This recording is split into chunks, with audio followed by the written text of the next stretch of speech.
Good afternoon, everyone. I am Chair Janelle Wilkins, and today is February 25th, 2026. We are starting the bill hearings today for the Ways and Means Committee.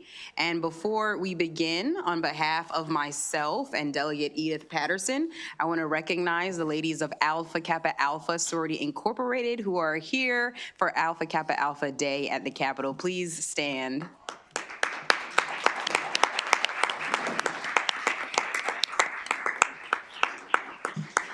Thank you so much for joining us in Annapolis today. We know you had many choices and committees to watch, and thank you for being here in the Ways and Means Committee. So, colleagues, today we do have on-site interpreters in Kate O'Regan and Isabella Martin, as well as a certified deaf interpreter, Thomas Jorez. I am very grateful that we're able to ensure that we have accommodations for the first bill, House Bill 879 by Delegate Bagnall. And so I'll call that bill up now. House Bill 879 is on Language Acquisition Tracking Program for Deaf and Hard of Hearing Children. Delegate, I have as your sponsor panel, Marla Hatrack and Tina Joyner. Yes. And you can start when you're ready. Thank you. Thank you very much. Good afternoon, Madam Chair, Madam Vice Chair, members of the Ways and Means Committee. For the record, I'm Delegate Heather Bagnall, District 33C, Anne Arundel County, here in strong support of House Bill 879, Language Acquisition Tracking Program for Deaf and Hard of Hearing Children Establishment. You have my written testimony, so I will summarize. Language deprivation in early child development is a leading cause of delays in cognitive and social-emotional development for deaf and hard of hearing children. As a result, several states have passed legislation establishing language equality and acquisition for deaf kids, also known as LEAD-K, tracking programs to ensure that deaf and hard of hearing children are reaching the same language acquisition milestones as their hearing peers. Now, currently, Maryland lacks consistent statewide data to track whether deaf and hard of hearing children are acquiring language on time. Without routine tracking, language delays can go unnoticed, requiring more intensive special education support, increasing costs for families and schools, frustration for students, and even potentially reducing employment opportunities and workforce participation. Parents and guardians of deaf and hard of hearing children need clear, evidence-based information about their child's language learning. And deaf and hard of hearing children deserve the chance to meet the same language milestone goals as their peers. Now, establishing a language acquisition tracking program in Maryland will provide deaf and hard of hearing children a core necessity for their growth and development, a strong language foundation. For the last several years, Senator King and I have participated in stakeholder discussions to address language deprivation. And last session, we were approaching what we thought was consensus, but realized we needed a little more time and discussion. House Bill 879 represents the culmination of multiple years of work to create a framework for a language acquisition tracking program in Maryland. 879 will establish a language acquisition tracking program for deaf and hard of hearing children within the Maryland State Department of Education. The bill establishes a state coordinator within MSDE as well as an advisory council that will work alongside the state coordinator to create parent guardian resources to assist in tracking their child's progress in language acquisition, as well as an assessment tool used by educators and specialists to monitor the child's progress in parallel. A child who participates in the language acquisition tracking program for deaf and hard of hearing children will be assessed for language acquisition skills from entry into the program until age 9, the most critical years for language learning. I'm offering 2 sponsor amendments, both in consensus with stakeholders, and I believe address some of the opposition testimony.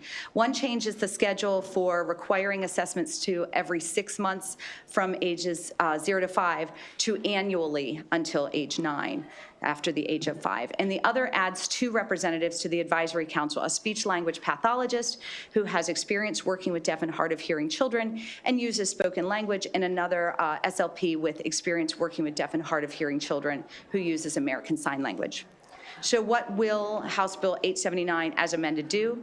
It creates the statewide language acquisition tracking program in MSDE for deaf and hard of hearing children under age 9 with an IFSP, an IEP, or a 504 plan. It requires an approved assessment tool to track language acquisition, signed, spoken, or both, that is parent choice, assesses within 6 months of diagnosis and every 6 months from age 0 to 5 and thereafter annually until age 9. And parents do have the opportunity to opt out in writing. It allows results to inform the IFSP, the IEP, the 504, requires updates when progress is not being made, including strategies and services. It establishes an MSDE state coordinator to implement the program and set benchmarks and oversee data tracking. And it creates an advisory council, including parents and deaf community representation, to approve the assessment tool and review reporting. Finally, it will create the statewide data reporting, comparing deaf and hard of hearing children's language acquisition to that of their peers. Now, affording deaf and hard of hearing children access to language acquisition tools is a matter that goes beyond the home and the classroom. It sets them up on a path to a healthy, successful life.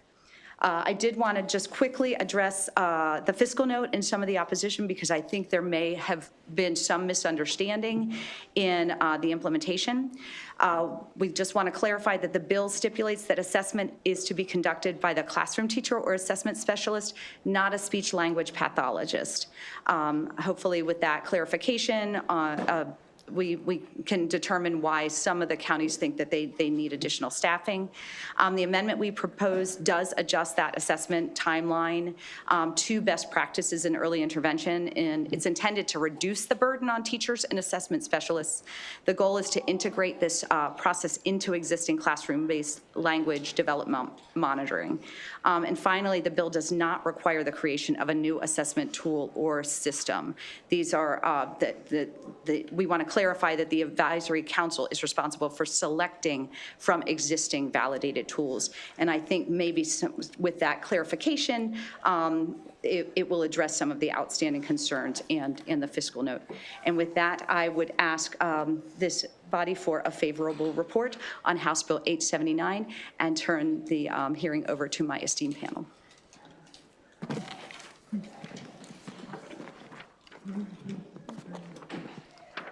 Chair Wilkins, Vice Chair Feldmark, and members of the Ways and Means Committee, my name is Dr. Marla Hattrick. I am the Educational Policy Consultant for the National Association of the Deaf. Language is not a luxury for children. It is the foundation of cognitive development, English literacy, social emotional connection, and K-12 academic achievements. Research in child development and neuroscience consistently shows that early years of life represent a critical period for language acquisition. When access to language is either delayed or impoverished, the effects can alter long-term cognitive and academic outcomes. For deaf and hard of hearing children, access to language, both ASL and English, is especially critical. Studies estimate that a significant proportion of deaf and hard of hearing children enter kindergarten with language delays when early access to a fully accessible language has not been consistently established. According to the CDC's Early Hearing Detection and Intervention, otherwise known as EDI, their data shows approximately 1.7 per 1,000 infants are identified each year with permanent hearing loss. We have succeeded at early identification. Screening identifies the children. However, EDI's 1-3-6-month systems and the mandated intervention strategies track hearing issues but do not consistently measure whether children are achieving age-appropriate language milestones. Without structured, evidence-based guidance and systematic monitoring of language milestones, deaf children are at risk of delayed language development. Humphreys et al. In Pediatrics, published in 2012, and Hall et al. In the published Maternal and Child Health Journal in 2017, have documented the phenomenon of language deprivation, linking insufficient early accessible language to long-term impacts on kindergarten readiness, English literacy, and K-12 academic achievements. Unfortunately, too many deaf children experience language deprivation, not because of a lack of effort from families, but because families often do not receive clear, balanced, and evidence-based information about all available language pathways. Thus, the remaining question is whether we are ensuring early language acquisition. HB 879 ensures that families receive clear information, that professionals monitor developmental milestones using validated tools, and that systems are accountable for ensuring that deaf children are not just identified early, but are acquiring age-appropriate language milestones.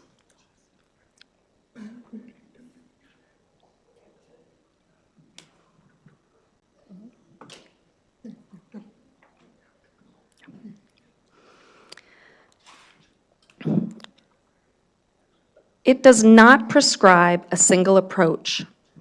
Rather, it prioritizes language outcomes.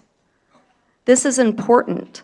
The child's actual language development and the subsequent success in kindergarten readiness and K-12 academic achievements are those prioritized language outcomes.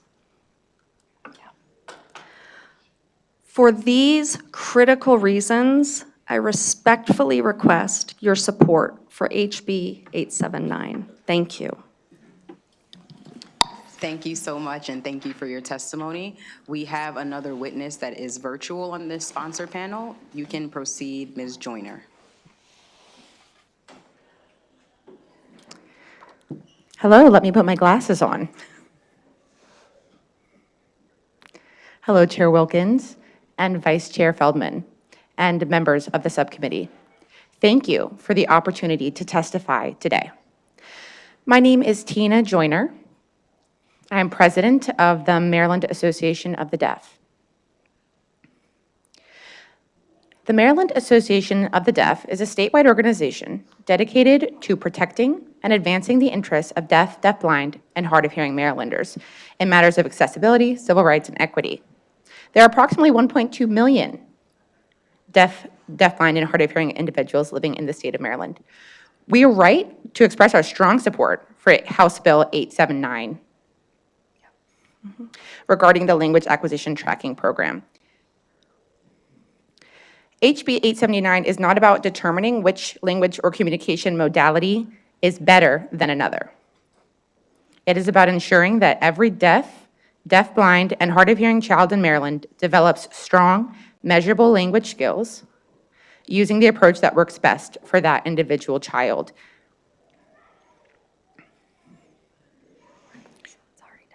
Okay, the focus is language acquisition outcomes, not ideology.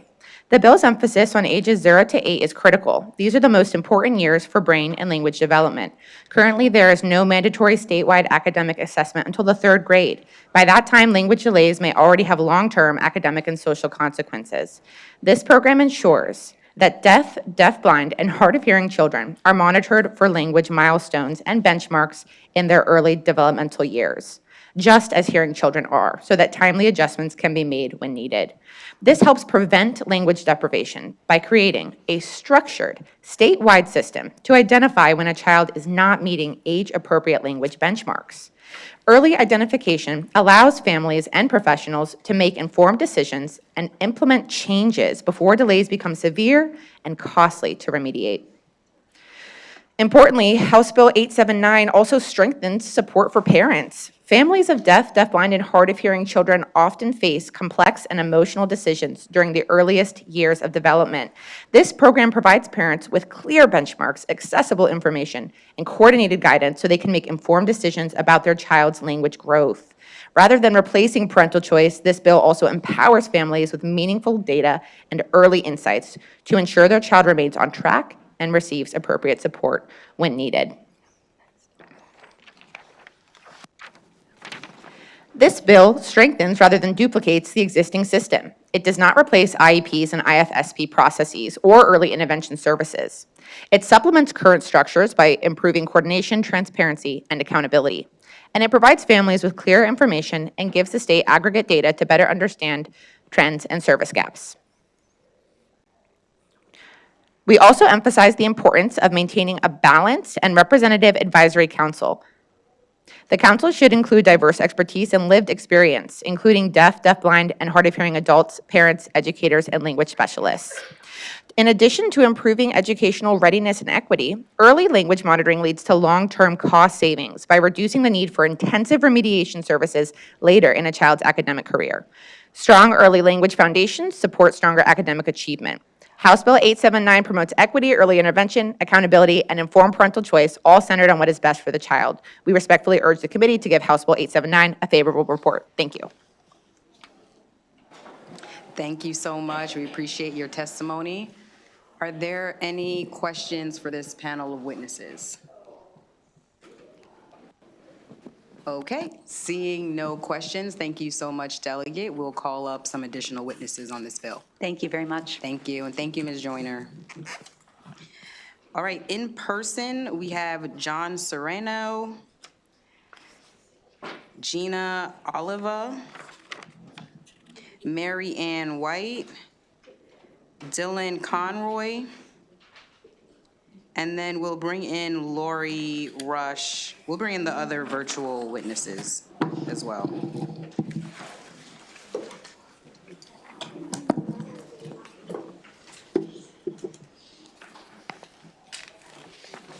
And you can start as soon as you're ready, in person. Hello, good afternoon. Chairperson Delegate Wilkins and committee members.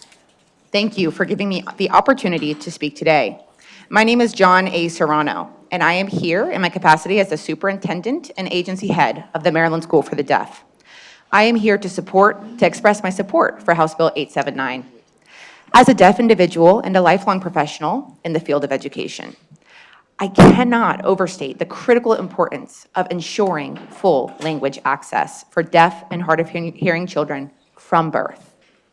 Families must have consistent, systemic access to resources, early intervention services, and the support necessary to foster strong language development during the earliest and most critical years of a child's life. For those who may be less familiar with deaf education, early intervention and language acquisition are central, recurring priorities that are emphasized by educators, researchers, and advocates alike. We know that early language access, regardless of communication modality, is foundational for cognitive development, literacy, academic achievement, and long-term success. Simply acknowledging this need is not enough. We must take deliberate, systemic action to ensure that every deaf and hard of hearing child has equitable access to language from the start. In my professional role as the superintendent at MSD, it has been a privilege to serve deaf and hard of hearing infants and students from the earliest stages of development. However, our current outreach and services only reach a portion of students and families who need them.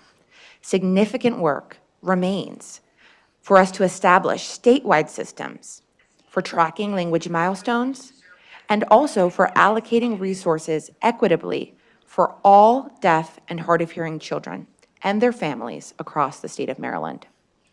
House Bill 879 will empower the state of Maryland to lead in establishing a comprehensive and coordinated approach to monitoring and supporting language acquisition for all deaf and hard of hearing children, regardless of communication modality. By centralizing data and by implementing a systemic framework for assessment and support, and through collective efforts, the state will be better positioned to make informed decisions about resource allocation and intervention during this critical window of early language development. This bill represents an important step towards ensuring that no deaf or hard of hearing child is left behind. It will help ensure that deaf and hard of hearing children enter school with language and literacy development on par with their peers, positioning them for academic success and lifelong opportunity in the state of Maryland. Thank you for your consideration and support of House Bill 879.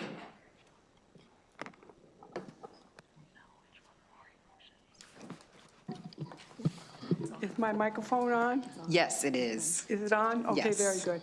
All right, hello, everyone. My name is Gina Oliver. I was identified as hard of hearing at age 5 and attended public schools in Greenwich, Connecticut, and then Washington College in Chestertown, Maryland.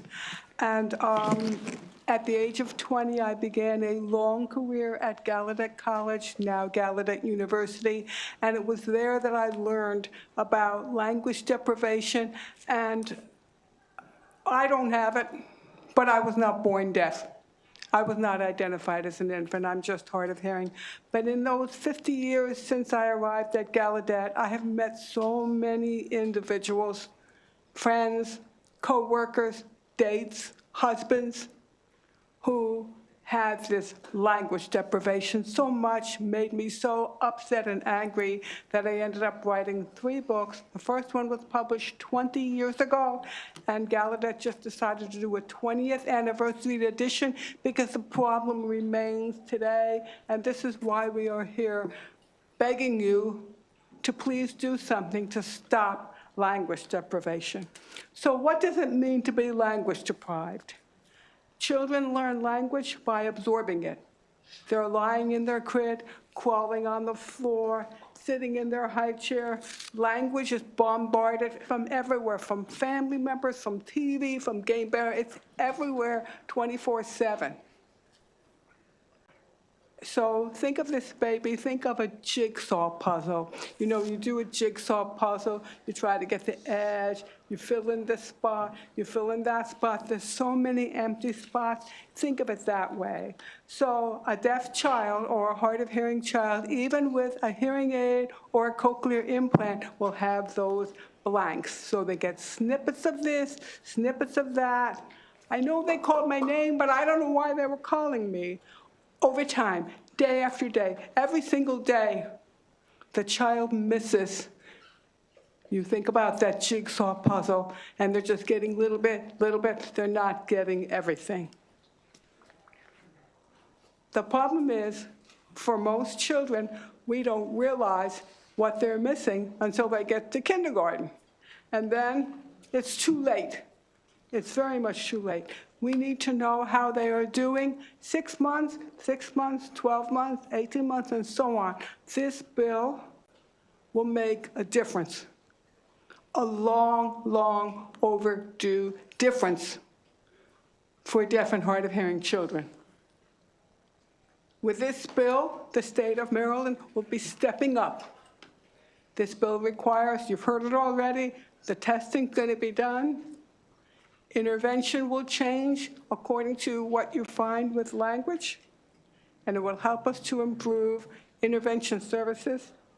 Language deprivation will be reduced. This bill will make a necessary difference for the current and upcoming generations of deaf and hard of hearing children. For that reason, I ask you, please, to report positively about, I forget the number. Thank you for listening. I'm going to leave this here.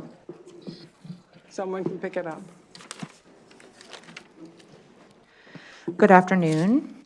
Hello, Delegate Wilkins and Subcommittee Mary Ann White. I live in Prince George's County and have been a longtime resident for more than half of my life. I was born to deaf parents, So 2 generations of deaf folks in my family, and so I didn't experience barriers to language acquisition.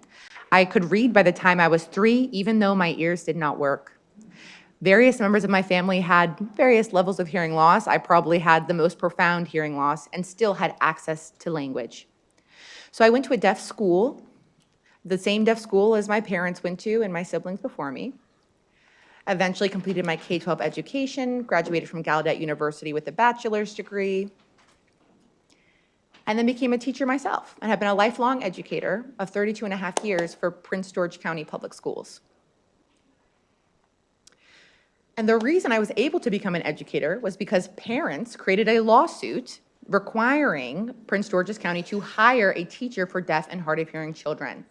I worked there for 32 and a half years and saw many things during my tenure, many things that I think that we could work on to prevent this disaster of language deprivation. I feel that we need to really strongly look at these critical windows of 0 to 4 and 4 to 8 years of age. Most of the time I was teaching middle schoolers, and by the time they came to me, they were so deprived of language, we were starting over. We were starting with the basics to help them acquire what they could and what knowledge they could with the language deprivation that they had experienced. Some also had other issues or disabilities. Parental involvement is also key, but often we don't see it. We often don't see it for our deaf and hard of hearing kids. And so in sum, I just ask you to support this bill because I want to see this work continue. When I left Prince George's County Public Schools, another deaf guy came and took my place, and he left shortly after. So our deaf children at Prince George's County don't have a deaf role model to look up to. And so it's something that we need to look at all over the state of Maryland and each county. So thank you for listening to my testimony. Thank you so much. Now we'll go to Ms. Rush, who is providing virtual testimony.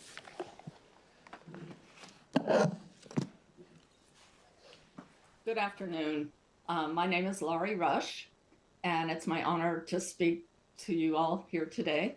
I'm going to try not to get emotional, but this means a big deal to me, this topic. So I'm here today wearing several different hats. First of all, I'm a board member and a volunteer for the American Society for Deaf Children, which is a nonprofit organization that serves deaf and hard of hearing children and their families. And we offer ASL classes and all kinds of different services for deaf children. I'm also a psychologist. I worked at Gallaudet University for 33 years, serving the mental health needs of our deaf and hard of hearing students. And the most important role I have is that I am a proud hearing mother of a 23-year-old deaf daughter who is completing her master's in deaf education at the Rochester Institute of Technology. Today I'm speaking to support all parts of this bill, especially for regular assessments for language acquisition for deaf and hard of hearing children, in order to prevent these children from falling through the cracks over time. As a psychologist, over the years, I've witnessed the extreme damage done both educationally and psychologically for these children who experience language deprivation due to parents being unable to communicate, lack of good educational options, and no appropriate and regular language assessment for these children. As a parent, I recognize that I had many privileges that other parents of deaf children do not have. I knew sign language from growing up with deaf grandparents and other family members. I had extensive resources in Maryland, Montgomery County, and at Gallaudet University. I had full support of the deaf community, and I had great deaf role models for my daughter. And I also had good health insurance, and I knew how to research all the different options I had. So my decision was to raise my daughter in a bilingual and bicultural environment. And this was based on all the access that I had to these resources and the information I had from working in the field for so many years. I did make the difficult decision back then to provide her with a cochlear implant. And therefore she was educated with both American Sign Language and written and spoken English. And today she is highly fluent in both languages and even some basic Spanish and French. So after working in the field and recently retiring, I started volunteering for the American Society for Deaf Children, since my goal was to prevent the psychological and educational damage that I witnessed all of those years from working at Gallaudet with deaf and hard of hearing students. And I wanted to help parents see the advantage of using a bilingual approach as soon as the child is identified as deaf or hard of hearing. I also understand that these children must be tracked and provided appropriate assessments on a regular basis to assure that progress is being made. Every month, day, year is critical to the language development, and these students can easily fall through the cracks. I would like all deaf and hard of hearing children, to grow up with the same language exposure, acquisition, and resources that my daughter experienced without barriers. I thank you for allowing me to share my thoughts and experiences and encourage you to support this bill. Thank you. Thank you so much. We appreciate all of the witnesses before us and all the testimony. We are learning a lot, so thank you for bringing this issue to our attention. Are there any questions for this panel of witnesses, colleagues? I believe you have one more witness as well. Yeah, we have, yes, we do have quite a few more virtual. I'm taking a pause for any questions. And then seeing none, those who are in person, you're welcome to stay or continue to listen, but we'll move to the rest of the virtual witnesses. We'll go to Ms. Barra. Meredith DeSoma will go ahead and bring in Maya Yamada and Kristen Meyer.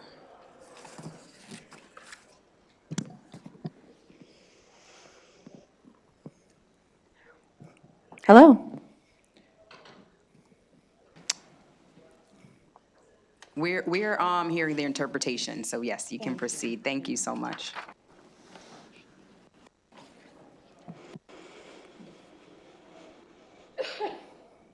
Good afternoon, Chair, members of the committee. My name is Tiasha Barra. I'm a deaf woman who was raised in Montgomery County, Maryland from the age of 6 to 18, and I'm here representing deaf children who do not have a voice at this moment when it comes to language accessibility. I am here to express my strong support for House Bill 879, the Language Acquisition Tracking Program for deaf and hard of hearing children. Growing up in a mainstream environment, I witnessed how my deaf peers had very different outcomes simply because of the resources and language access they received or didn't receive. Some children had early exposure to sign language or effective communication support, while others struggled for years to catch up, not because they lacked intelligence or potential, but because they lacked early and consistent access to language. House Bill 879 is vital because it ensures that no child in Maryland is left behind during those crucial early years of language development. By creating a language acquisition tracking program, appointing a state coordinator, and establishing an advisory council, this bill creates structure and accountability to make sure that every deaf and hard of hearing child can thrive linguistically, academically, and socially. This bill also empowers parents and guardians with tools, with guidance to track their child's progress and make informed decisions. Many parents, especially those who are new to the deaf community, are not given the resources or information they need early on. House Bill 879 helps close that gap. As someone who has the lived experience and has seen the difference that language access makes, I ask you to pass this bill so that future deaf and hard of hearing children in Maryland can have an equal foundation for success. Thank you for your time and your commitment to language equity for all children of Maryland. Thank you.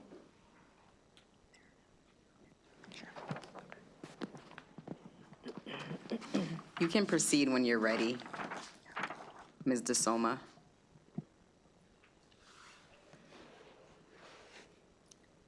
Good afternoon, Chair and members of the committee. My name is Meredith DeSoma. I am a deaf parent of 2 deaf and hard of hearing children, and I am here today representing parents across Maryland in strong support of HB 879. From my lived experience and what I have witnessed in our community, many deaf and hard of hearing individuals experience language deprivation. My husband is one of them. He did not have full access to language until he was 18 years old. He openly shares that he struggled for many years because he lacked the language to truly thrive. Language deprivation happens for many reasons: lack of information, lack of resources, delayed exposure to accessible language, or a, quote, wait-and-see approach. Currently, language deprivation often occurs because parents just don't receive full, balanced information about ASL, English, and intervention services that focus on language development. But regardless of the reason, the impact on a child can be lifelong. So I am here for the deaf and hard of hearing children in Maryland who are at risk of language deprivation, and for families who may not yet understand how critical early, fully accessible language truly is. Language deprivation is not simply an educational delay. It affects brain development, emotional health, behavior, and long-term success. The early years of life are the most critical window for language development. Deaf and hard of hearing children cannot afford to, quote, wait and see. When accessible language is delayed, the consequences can last a lifetime. Language is more than communication. Language is access. Language is safety. Language is identity. Supporting parents means ensuring families receive clear, accurate, and balanced information from the very beginning, monitoring language milestones. And this is not to judge, but to ensure children are developing as they should, and providing access to resources, early interventions, and language opportunities for the entire family. It means equipping parents with the knowledge and community so that they can make informed decisions that protect their child's right to language. HB 879 ensures that deaf and hard of hearing children in Maryland are monitored for language milestones and that families receive the information and support they need. This bill does not take away parental choice. It protects children and equips families with knowledge. We cannot give children back the early years once they are lost. But today, you have the power to prevent that loss for others. I respectfully ask you to vote yes on HB 879 and protect every deaf and hard of hearing child's right to language. Thank you for listening to my testimony today. Thank you so much for your testimony and your time. We'll go now to Maya Yamada and then Kristen Meyer. Dear Chair, Vice Chair, and members of the Ways and Means Committee, my name is Maya Yamada. I am here to express my strong support for Bill 879. Language deprivation remains one of the most critical issues facing deaf and hard of hearing children. It is the greatest barrier to success for deaf and hard of hearing children. Hearing children naturally acquire vocabulary and increasingly complex language structures through constant auditory exposure. This acquisition of language occurs incidentally and involuntarily.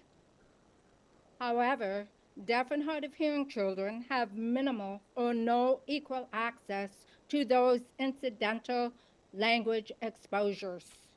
Acquiring language for them is voluntary and requires intentional effort. The domino effect. Language deprivation has profound and lasting negative consequences. When children lack a strong language foundation, their social, emotional, and psychological well being is directly affected. This persistent cycle is rooted not in ability, but results from early language deprivation. Bill 879 offers a proactive solution by ensuring closer monitoring of language acquisition. This legislation would help identify language delays early, address them effectively, and take prompt action before the critical developmental window passes. This legislation will safeguard the fundamental right of deaf and hard of hearing children to access language during the most critical years of their lives. In closing, I am deaf, as is my daughter. My childhood language deprivation left lasting wounds. Yet I have reframed that experience as a catalyst for growth and advocacy. I made a deliberate commitment to ensure my daughter would not experience the same damage. Language deprivation is simply not a delay. It is a preventable form of harm. I respectfully ask for your partnership in supporting Bill 879. Thank you for hearing my testimony. Thank you so much. We appreciate it. I will now go to what I believe is our final oral witness, Kristen Meyer. You can proceed. Thank you.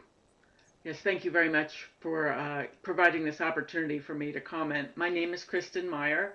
I have two children that were born in 2000 and 2002. Both were born profoundly deaf. My husband and I are hearing with no documented family history of deafness, so this was a new world for us. In 2000, when my oldest, I'm also emotional.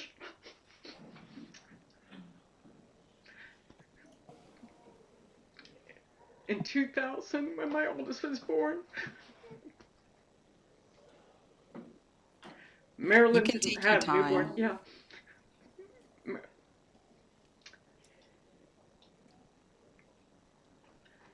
Maryland did not have mandatory newborn hearing screening, but we were extremely fortunate that my daughter happened to be born in a hospital that had newborn hearing screening.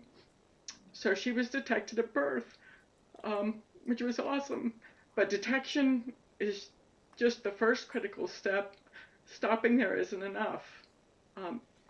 It's so critical to have regular objective language assessments in those early years. It's the only way you know that what you're doing is actually working versus people who want to tell you, oh, everything's going to be just fine. So we did raise our children to be bilingual and bicultural, both in English and in ASL. Both children also use cochlear implants. I want to say today that they do have excellent language skills in ASL and English, thanks to those early language assessments and related services that we were privileged to get through Maryland School for the Deaf, Montgomery County Public Schools, and Kendall Demonstration Elementary School on Gallaudet's campus. We used them all, and we needed them all because as hearing parents, we knew nothing about deafness other than very sadly negative portrayals of deaf people who, our exposure was, deaf people having remedial jobs, not being high functioning adults that they are. So again, we needed to learn a lot. We were fortunate to meet so many fabulous deaf adults who helped us learn ASL, who helped us teach our kids how to have a language-rich environment and access for our kids to have both English and sign language, language-rich environments. We were able to learn ASL for free through parent and family classes. Our kids did not learn English and ASL at the same rate. I wanted to emphasize, I think it's really important. Sometimes they prefer one language over the other, and it's been critical for them to have access to both languages. I think that because, especially bilingual kids, they might appear slower developing early on in life, as is documented for kids learning both Spanish and English, for instance, or French and English, that the language skills can appear delayed early on. So it's really important that they continue those assessments through. Our kids are not delayed at times that appear that. I think, again, maybe because they were learning two languages at the same time, but I think that continued assessment is really important. We were so privileged. I'm emotional, not because I'm sad, but because I feel so privileged for our kids to have had access to so much by living where we do in Maryland. But I know that many kids in Maryland do not have the same access. We've met these kids and parents who were not as fortunate as we were to have that early identification, to have those early assessments, and their life has been a lot harder.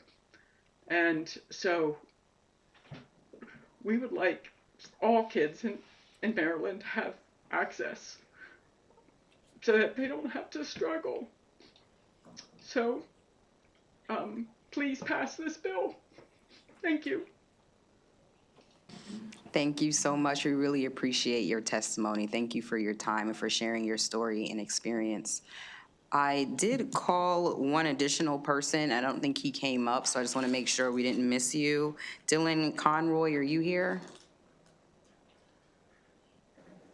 Okay, colleagues, any questions for any of the virtual witnesses or any of our in-person witnesses? Delegate Roberson. Thank you, Madam Chair, and thank you for being here with us on today. And I'll stop doing sign language because my ASL is slow, so, and let the interpreters take over. I do want to note, I heard, and thank you to this last mother that just testified and shared her experience.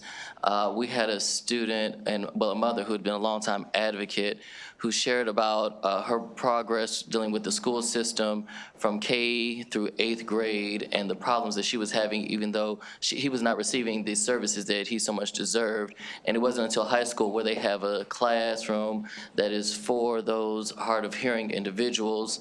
And not only do they have a community, but because it's high school is larger, so you have a larger population of students who are hard of hearing at that school, and providing ways outside of the school system where individuals who might be at one elementary school can connect to others at another school, and just providing that community for those who might be hard of hearing, and spoke about how this is beneficial, and also for those who are capable and do not have those same issues. They even did a sign choir during their holiday program for those who also could hear. They are also part of the sign language choir as well. And so I think not only to your point about sharing how you went through those difficulties, but also those who are capable of hearing do not have the same difficulties, still being able to understand how to relate to those, as you shared your struggles with being a parent who can hear and having a child that is difficult of hearing, just sharing that difficulty for you going through that struggle as well, and how for those of us who are capable of hearing might be able to better relate to those individuals. And I just want you to share a little bit just on that as well, if you didn't mind, if you'd like to expound on that and the benefits of that exposure. Thank you. And since that wasn't directed at any particular person, maybe we can take I'm sorry, I was directing two or towards the three last responses. mother. Or Oh, no, it's fine. We'll take prefer? two or so responses on it. I'm sorry, can you just, the main question again, can you just clarify? Yeah, thank you.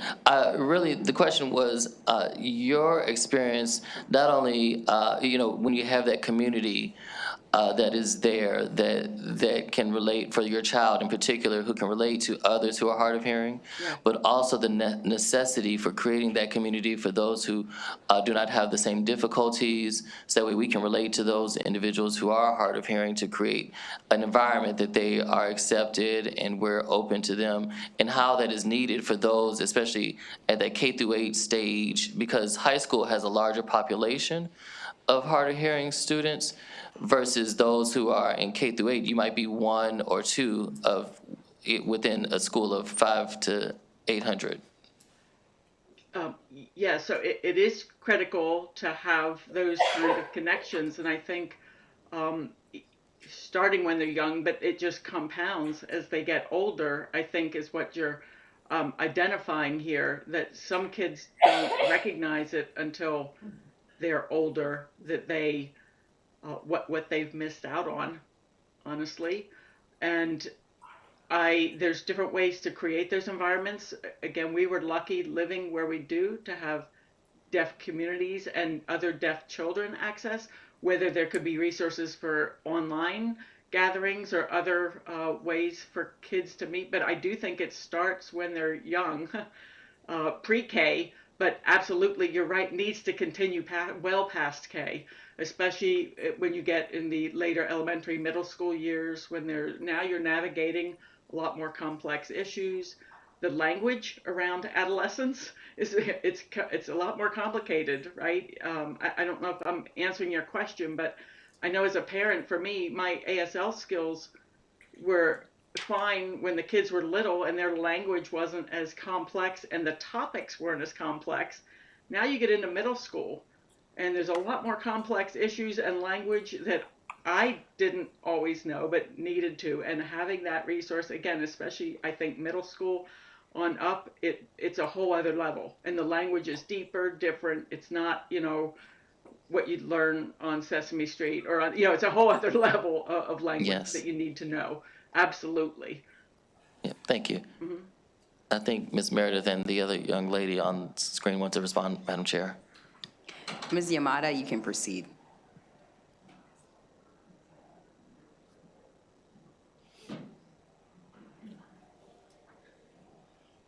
Hello. So I am a high school teacher, and I work in a public high school. So I often get hard of hearing students who arrive to us with no identity. They think they're hearing, or they're in denial about their hearing. And what we do here in our program is we help students to embrace their disability first, to identify with who they are, and we give them the support that they need, because it's a lonely journey out there. And once we help them to embrace their disability and come to terms with it, we work on helping them to understand what does it mean to be hard of hearing, because often that group is overlooked. People assume you can speak, you can hear, but they forget you can't always comprehend. Language is not perceived the same way as it is with hearing people. So there's often a misconception about hard of hearing people. And that's why I am so passionate about what I do, because I went through that growing up and I wanted to prevent this from happening. So I think it's important you have a emotional support group, but it has to start early, because I get everybody at the end results, and we can't afford to get them at the end. We have to target them early and continue to carry and pass it on. And when they arrive here, hopefully there'll be a stronger, deaf, hard of hearing individual who's confident with themselves. Thank you. Ms. Rush? Yes, hi. I just wanted to say the other witness who brought her book, Gina Olivia, her book is actually called Alone in the Mainstream.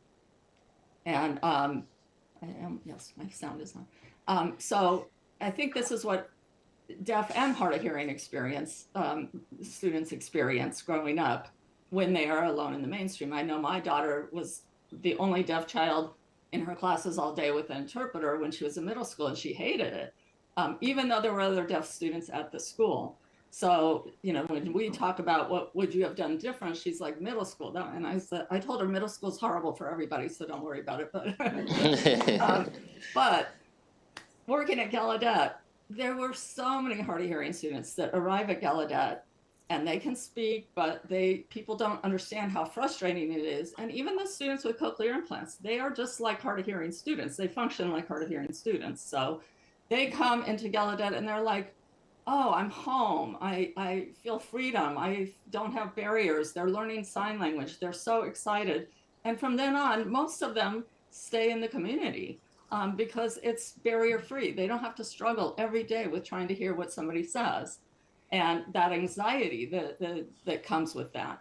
You know, a lot of our students have social anxiety from being in a hearing environment and trying to figure out how they're going to communicate. So I think you're right. It's critical early to have the language exposure, and it's critical, especially emotionally, as they get older, to have peers that are just like them. Thank you. Thank you so much. I think we've heard from everyone who wanted to respond, and unless there are any other questions from committee members. All right, seeing no additional questions, I do want to thank every single one of our witnesses for participating, for your time, for sharing your stories. We learned a lot today, and that's very important. I also want to thank our committee staff and also our interpreters who made accommodations for this hearing possible. So thank you again, everyone. That ends this hearing. Thank you. Thank you. We will move to the next legislation that we'll be hearing today. Delegate Conaway, who I saw come in, there you are. You have 3 bills with us today. The first 2 are jointly assigned with the Judiciary Committee. And we do have our friends from Judiciary participating in this hearing. Delegate Conaway is a sponsor and also representing the committee and jointly assigned. Delegate Congolo and Delegate Moreno, who are here on behalf of the Judiciary Committee. And Delegate Conaway, you can begin when you're ready. Thank you, Chair and Committee, for having me here today. Delegate Conaway to introduce House Bill 781.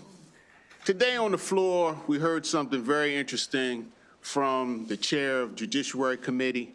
And what the Chair said was, you have to know the law to obey the law. What this bill does is it asks to give some instruction about the collateral consequences of a criminal conviction for felony murder in the grades 6 through 8. So at some point in time, the youth, the juveniles, the people who are facing juvenile justice, they need to know the law in order to obey the law. I've been on this education of the law for several years, starting with a movie that was shown to us, about 500 people actually from around Maryland. It was called Waiting for Superman. And that movie inspired me to promote the education of our laws. And so what I'm just asking is that the basic law of a conviction for felony murder should be taught. One of these bills, this one is 781. This is dealing with the state, and I believe the other one is dealing with the Baltimore City. And I'm just saying that somewhere in our grade teaching system, we need to teach the law, at least on a criminal conviction of felony murder and how it will affect you for the rest of your life. And with that, I'll be glad to answer any questions if I can. Colleagues, any questions on this bill? All right, seeing no questions, that ends the bill hearing on House Bill 781. Delegate, you can move forward with House Bill 868, which is also jointly assigned. Thank you, Chair and members of the committee. And as I just spoke, I'm Delegate Conaway, here to introduce House Bill 868. This bill is the same as the other one, but it's in the posture of make the instruction available in Baltimore City schools. So I understand that sometimes people in the state don't want to do the same thing that Baltimore City needs to be done. But in Baltimore, we need this type of instruction. We need to start making people aware of the consequences of their behavior, but we also need to make people aware of what kind of behavior they can be penalized for. So all I'm asking is that you incorporate this sometime through 6th through 8th grade in our instruction. And with that, I would be glad to answer any questions if I can. Thank you, Delegate. Any questions on this bill? Delegate Roberson. Thank you, Madam Chair. Since this is a delegation bill, Delegate Conway, good to see you again, former judiciary mate. Since this is a delegation bill, has the delegation voted on this yet? No, I didn't put it in as a delegation bill. Oh, okay, my apologies. Okay, got it. I Thank don't you. think.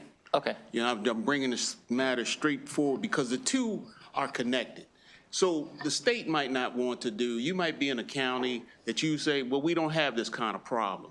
But I'm in the city, we have this problem, but I think it needs to be adapted for the whole state of Maryland, for the whole state of Maryland. Gotcha. Thank you, sir. Thank Thank you, Madam Chair. Thank you, Delegate. Delegate Young. Thank you, Madam Chair, and colleague, former judiciary member here as well. Question is really just, have we engaged with the city school board at all? I look at the city schools testimony. It talks about, you know, it's a mandate on curriculum. So I just wanted to know if we've engaged with the school board at all. I mean, I think it's, I kind of agree with you.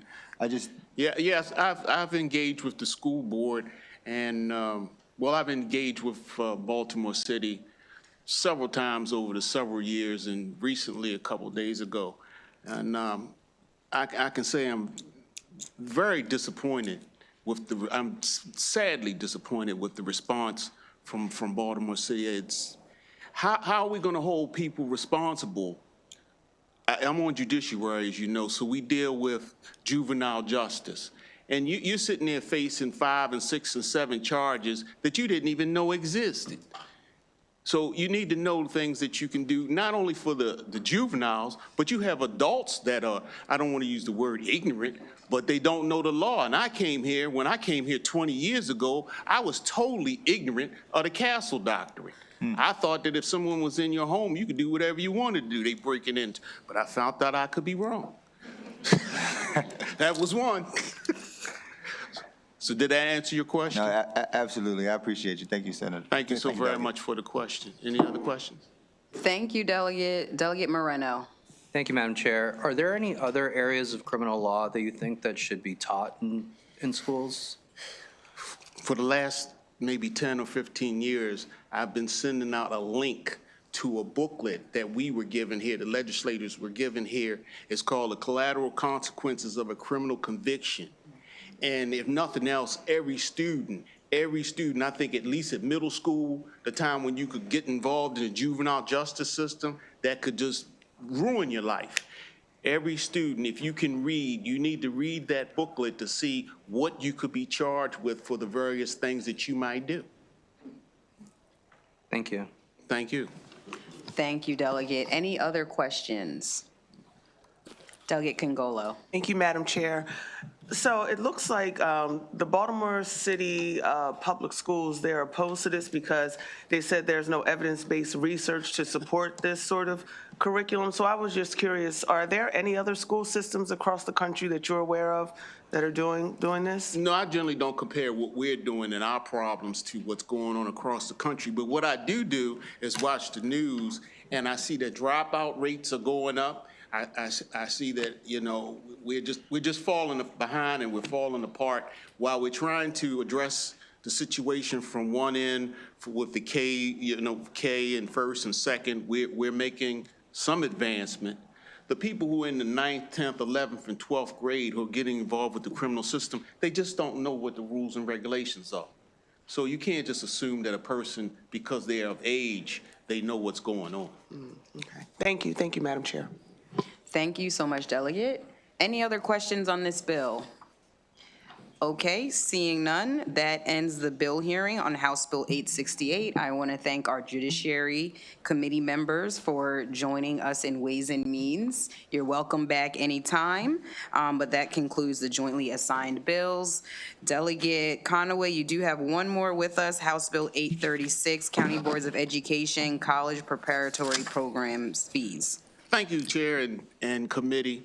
Delegate Conaway here to introduce House Bill 836, College Boards of Education and College Preparatory Programs, the fees.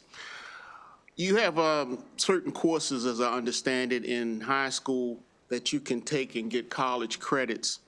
And as I understood it, the 11th and 12th graders are given the opportunity to take these courses, but the people in like the 10th, 9th, and maybe 8th grade are not given the opportunity to take these courses for free. And what I'm asking is that the state covers this educational program, supplement actually, to help our students achieve. And I did receive some information from Baltimore City, from the Director of Policy and Legislative Affairs, and they said in the 12th grade we have 1,371 students, 11th grade 1,558 students, 10th grade 1,392 students, 9th grade 131 students, and 8th grade 9 students. They're accelerated. So what's wrong with helping the accelerated people who may not have the money to pay for these courses to get those courses so they can better their education? So if we're paying for 12th and 11th, I think we could pay for 10th and 9th. And with that, I'd be glad to answer any questions if I could. Thank you so much, Delegate. I see a question from Delegate Roberson. Thank you, Madam Chair. And I love this bill, Delegate Conaway, just because I had an issue in my in my district where there was, and at my son's school in particular, but where they were talking about raising money for students to take the test, their AP exams, which is unfortunate that a school system would have to do this. And so I appreciate the bill. I just, and I see what Maeve has written here. I don't know if you saw their opposition testimony just around the fact that they're providing other pathways towards it. I don't know if you want to speak to that or not, but just, you know, just want you the opportunity to address their concerns. I appreciate that. Thank you so very much. Yes, I don't normally concern myself with other people saying they're going to make other pathways. I know what I do, and I'm taking the bull by the horns here and bringing it right to you so that we can possibly make a move to help our students out. And that's my position on that. Yes, sir. Thank you, sir. Thank you, Madam Chair. Thank you so much, Delegate. And thank you, Delegate, for the bill. The college and career pathways is definitely an important issue for our committee and the readiness. As you know, under the blueprint, when a student is college and career ready, the counties do pay for their college prep programs and AP courses and other areas for them to stay on that pathway. But I understand that your bill is even broader, and we appreciate you bringing that as an idea for us to consider. Thank you. Seeing no other questions? Thank you, Chair again. and committee, and I would ask for a favor. Thank you. That ends the bill hearing on House Bill 836. Colleagues, I appreciate you giving me another personal privilege because we have a new group of sisters who are in the room, and I do want to take a moment again on behalf of myself and Delegate Edith Patterson to welcome the Sisters of Alpha Kappa Alpha Sorority Incorporated, who are here for AKA Day at the Capitol. If you can please stand.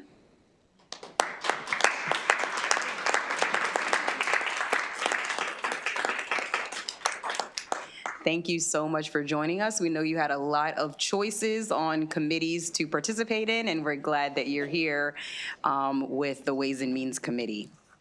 All right, we'll take up the next bill, Delegate Miller, House Bill 803.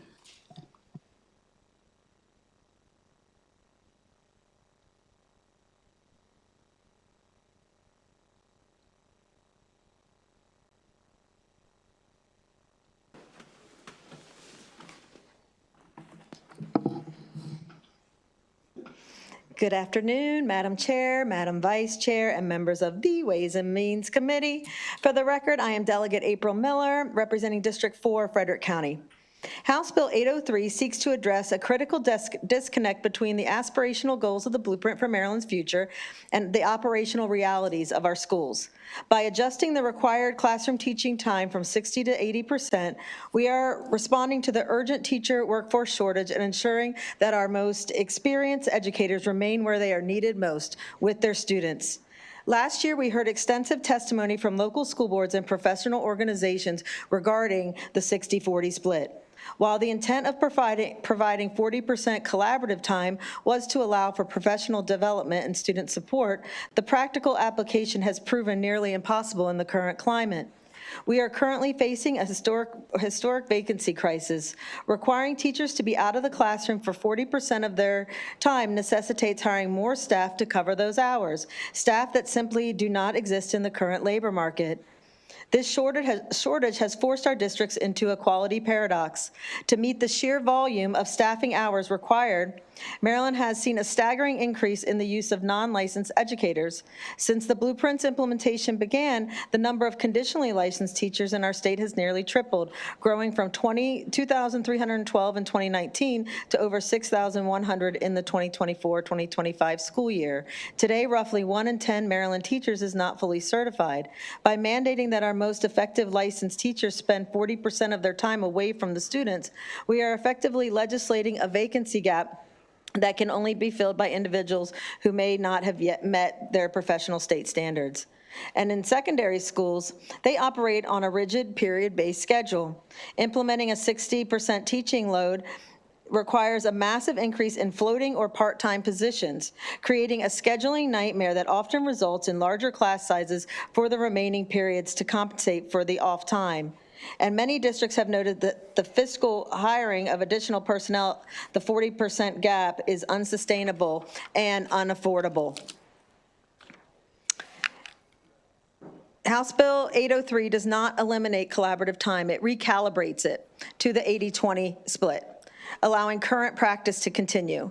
This does not prohibit school systems from increasing collaborative design as the Blueprint intended. It does provide the flexibility schools need to make it work for their school system.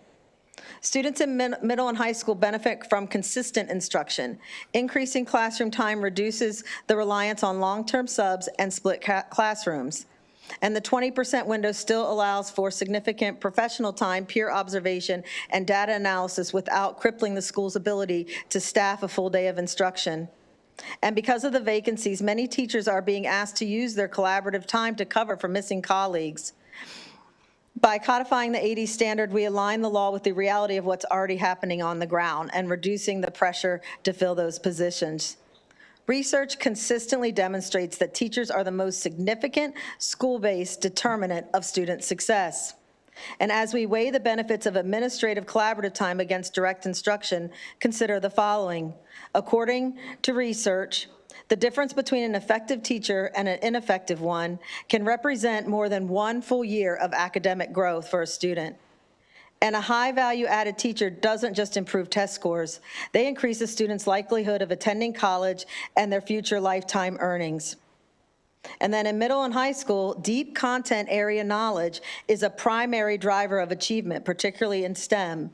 And when that 60-40 split removes those subject matter experts from the classroom for 40% of the day, we often replace them with substitutes or less specialized staff, directly undermining the Blueprint's goal of academic excellence. Feedback from our educators has been clear. They do value collaboration, but they value their students more. Professional organizations have raised alarms that the 60% requirement would lead to a hollowed-out classroom experience where students spend more time with facilitators or an independent study than with certified subject matter experts. And the public engagement we conducted over the interim shows that parents expect their children to be taught by highly qualified teachers, as the Blueprint promised, and not to have those teachers tucked away in meetings for half the school day. We must be willing to adjust the Blueprint when the data shows the path is unworkable. House Bill 803 is a common sense, pro-teacher, and pro-student correction. It acknowledges the workforce crisis and prioritizes the direct interaction between the teacher and the student as the bedrock of academic success. Thank you. Thank you, Delegate. Any questions on this bill? Delegate Young. Thank you, Madam Chair, and Delegate, thank you for the bill. I do want to put on the record from just 2 days ago's MSDE board meeting, there's new data about teacher vacancies that I think is important. And if you go on the website, and I could, I guess, turn around and show you all, but here's a... I can't see that from there. I left my glasses up there. I'll send it to you. if you look at the 2-year track, I think that we went from like 1,600 on this data to 726, and I'm trying to digest it in the moment, but my point is, we are in a really steep decline from the standpoint of teacher vacancies. So I would Correct. just encourage, that we take a look at that, as we consider your legislation. I just wanted to put it on the record. Right, no, I definitely, but, and right now we're on a pause on some of this, so as we increase and ramp up, that's when you're going to see, obviously, more of the workforce shortage, plus then also because of the increase in conditional licensure. If you look at the conditional licensure and how much that's increased, then that has led to the decrease in, as far as the workforce shortage, correct. But it still doesn't mean that those classrooms are covered the way they should be. Yep, thank you so much. Appreciate Thank you. Thank you, Madam Chair.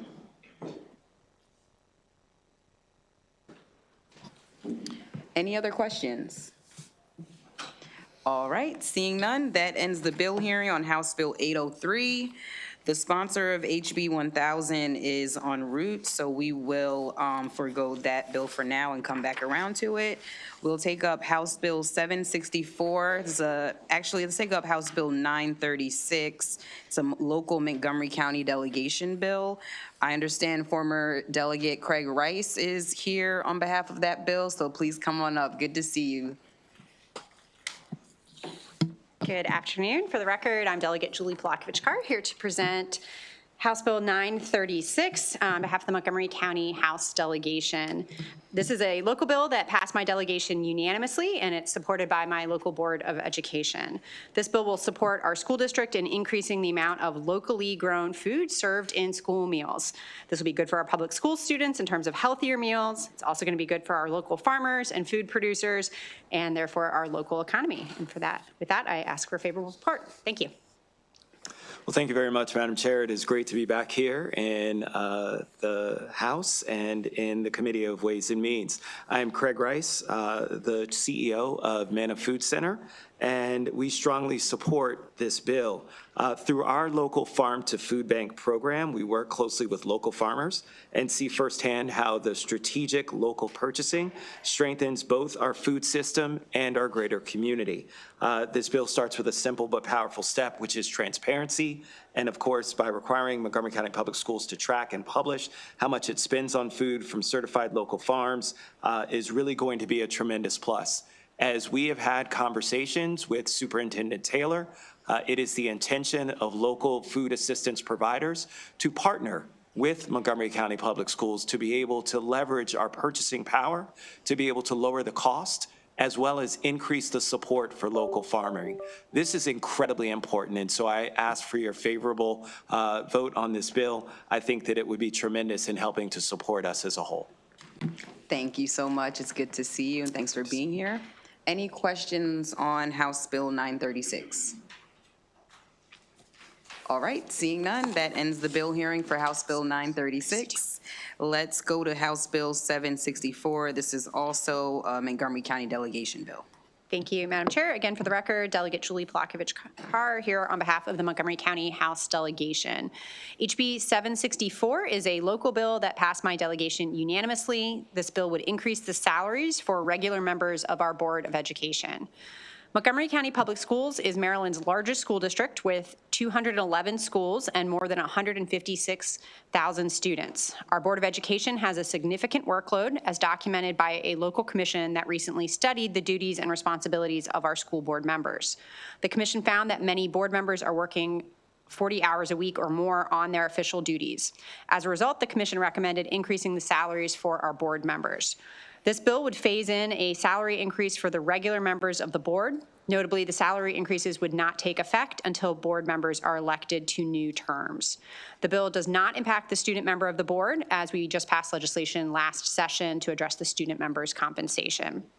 The Montgomery County House Delegation believes that we should adjust these salaries to reflect the real demands of the job.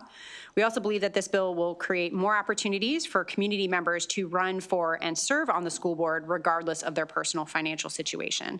On behalf of my local delegation, I respectfully ask for a favorable report. Thank you, Delegate. Any questions on this bill? Okay, seeing none, that ends the bill hearing for House Bill 764. I'm looking at the list to see what members are in the room to bring up their bills. Yes, but he has three, but we'll go ahead and go to you, Delegate Eversole. Yes, you can bring them all up, but we'll might need you to be flexible. So let's start with House Bill 828.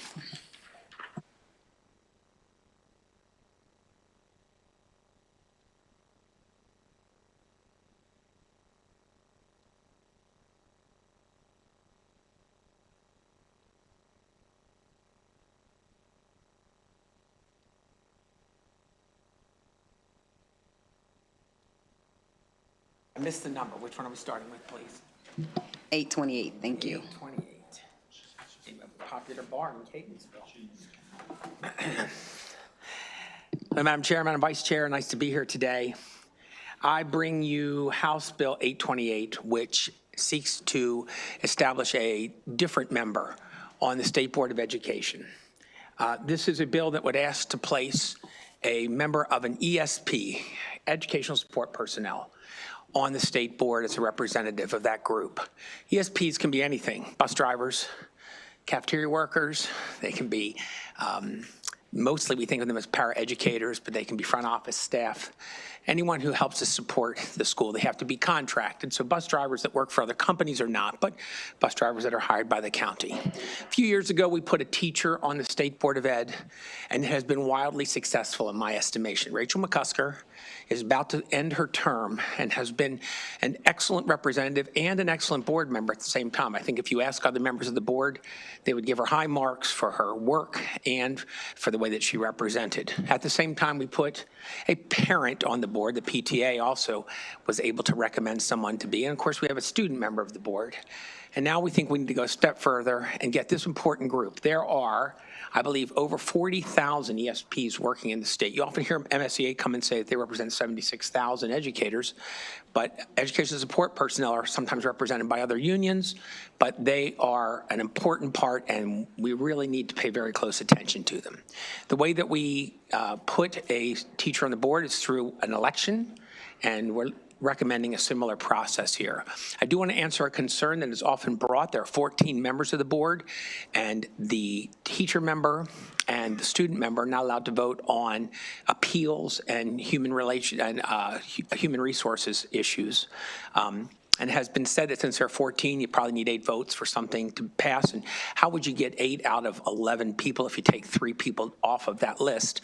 I would like to eventually offer an amendment that would say that for issues where certain members can't vote, you would only need a majority of the members who are actually allowed to vote on that issue. So if you had 11 members, you would only need 6 votes. Watch my math work in there. You would only need 6 votes for the issue to pass in that case.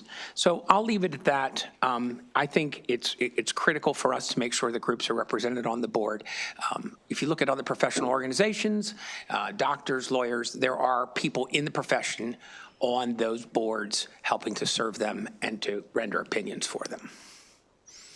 Thank you, Delegate. Any questions for Delegate Eversole on House Bill 828? Okay, seeing none, that ends the hearing on House Bill 828. Delegate, let's take up House Bill 856 next. Okay, House Bill 856, and I believe, with any luck, Mary Pat Fan is in the room. She's not signed up to testify, but I believe if there are questions, she might be able to answer them as a Representative Zam. Fingers crossed. Is she standing up behind me right now? Okay. I just would bring her to help answer some technical questions if there are any, if that's okay with you. House Bill 856, the School Personnel Vetting and Hiring Transparency Act, is a common sense measure to enhance transparency, accountability, and safety in Maryland schools by assuring that all local education agencies, LEAs, utilize the NASDTEC Educator Identification Clearinghouse when hiring educators.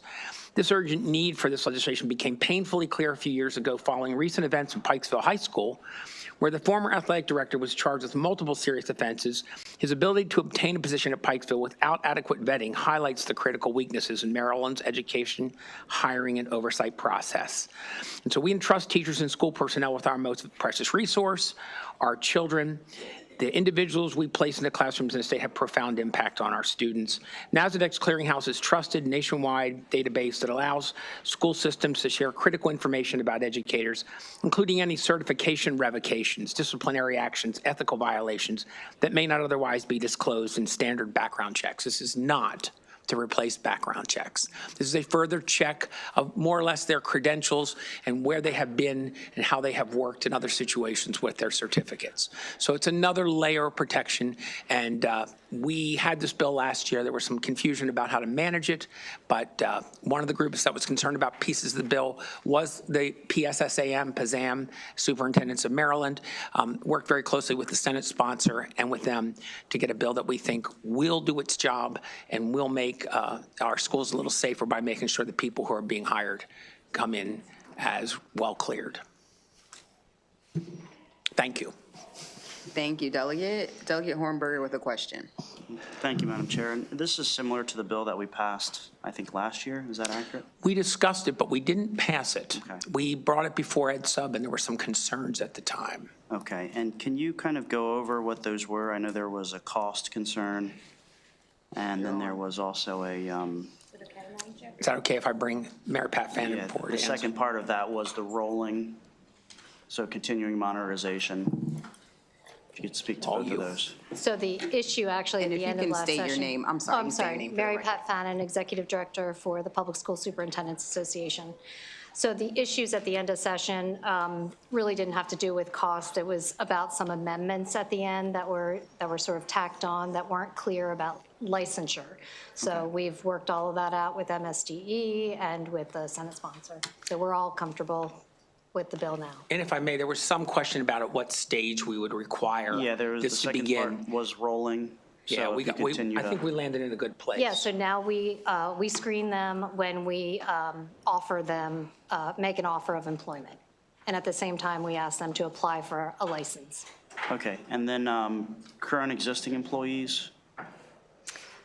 So, we've worked on this bill for a while. Yeah. So current and existing employees, I would say that those that have gotten teach licenses since the Teach portal has been in effect, have been put through the NASDAQ system. Okay. So, so that MSDE has been a member of NASDAQ for years.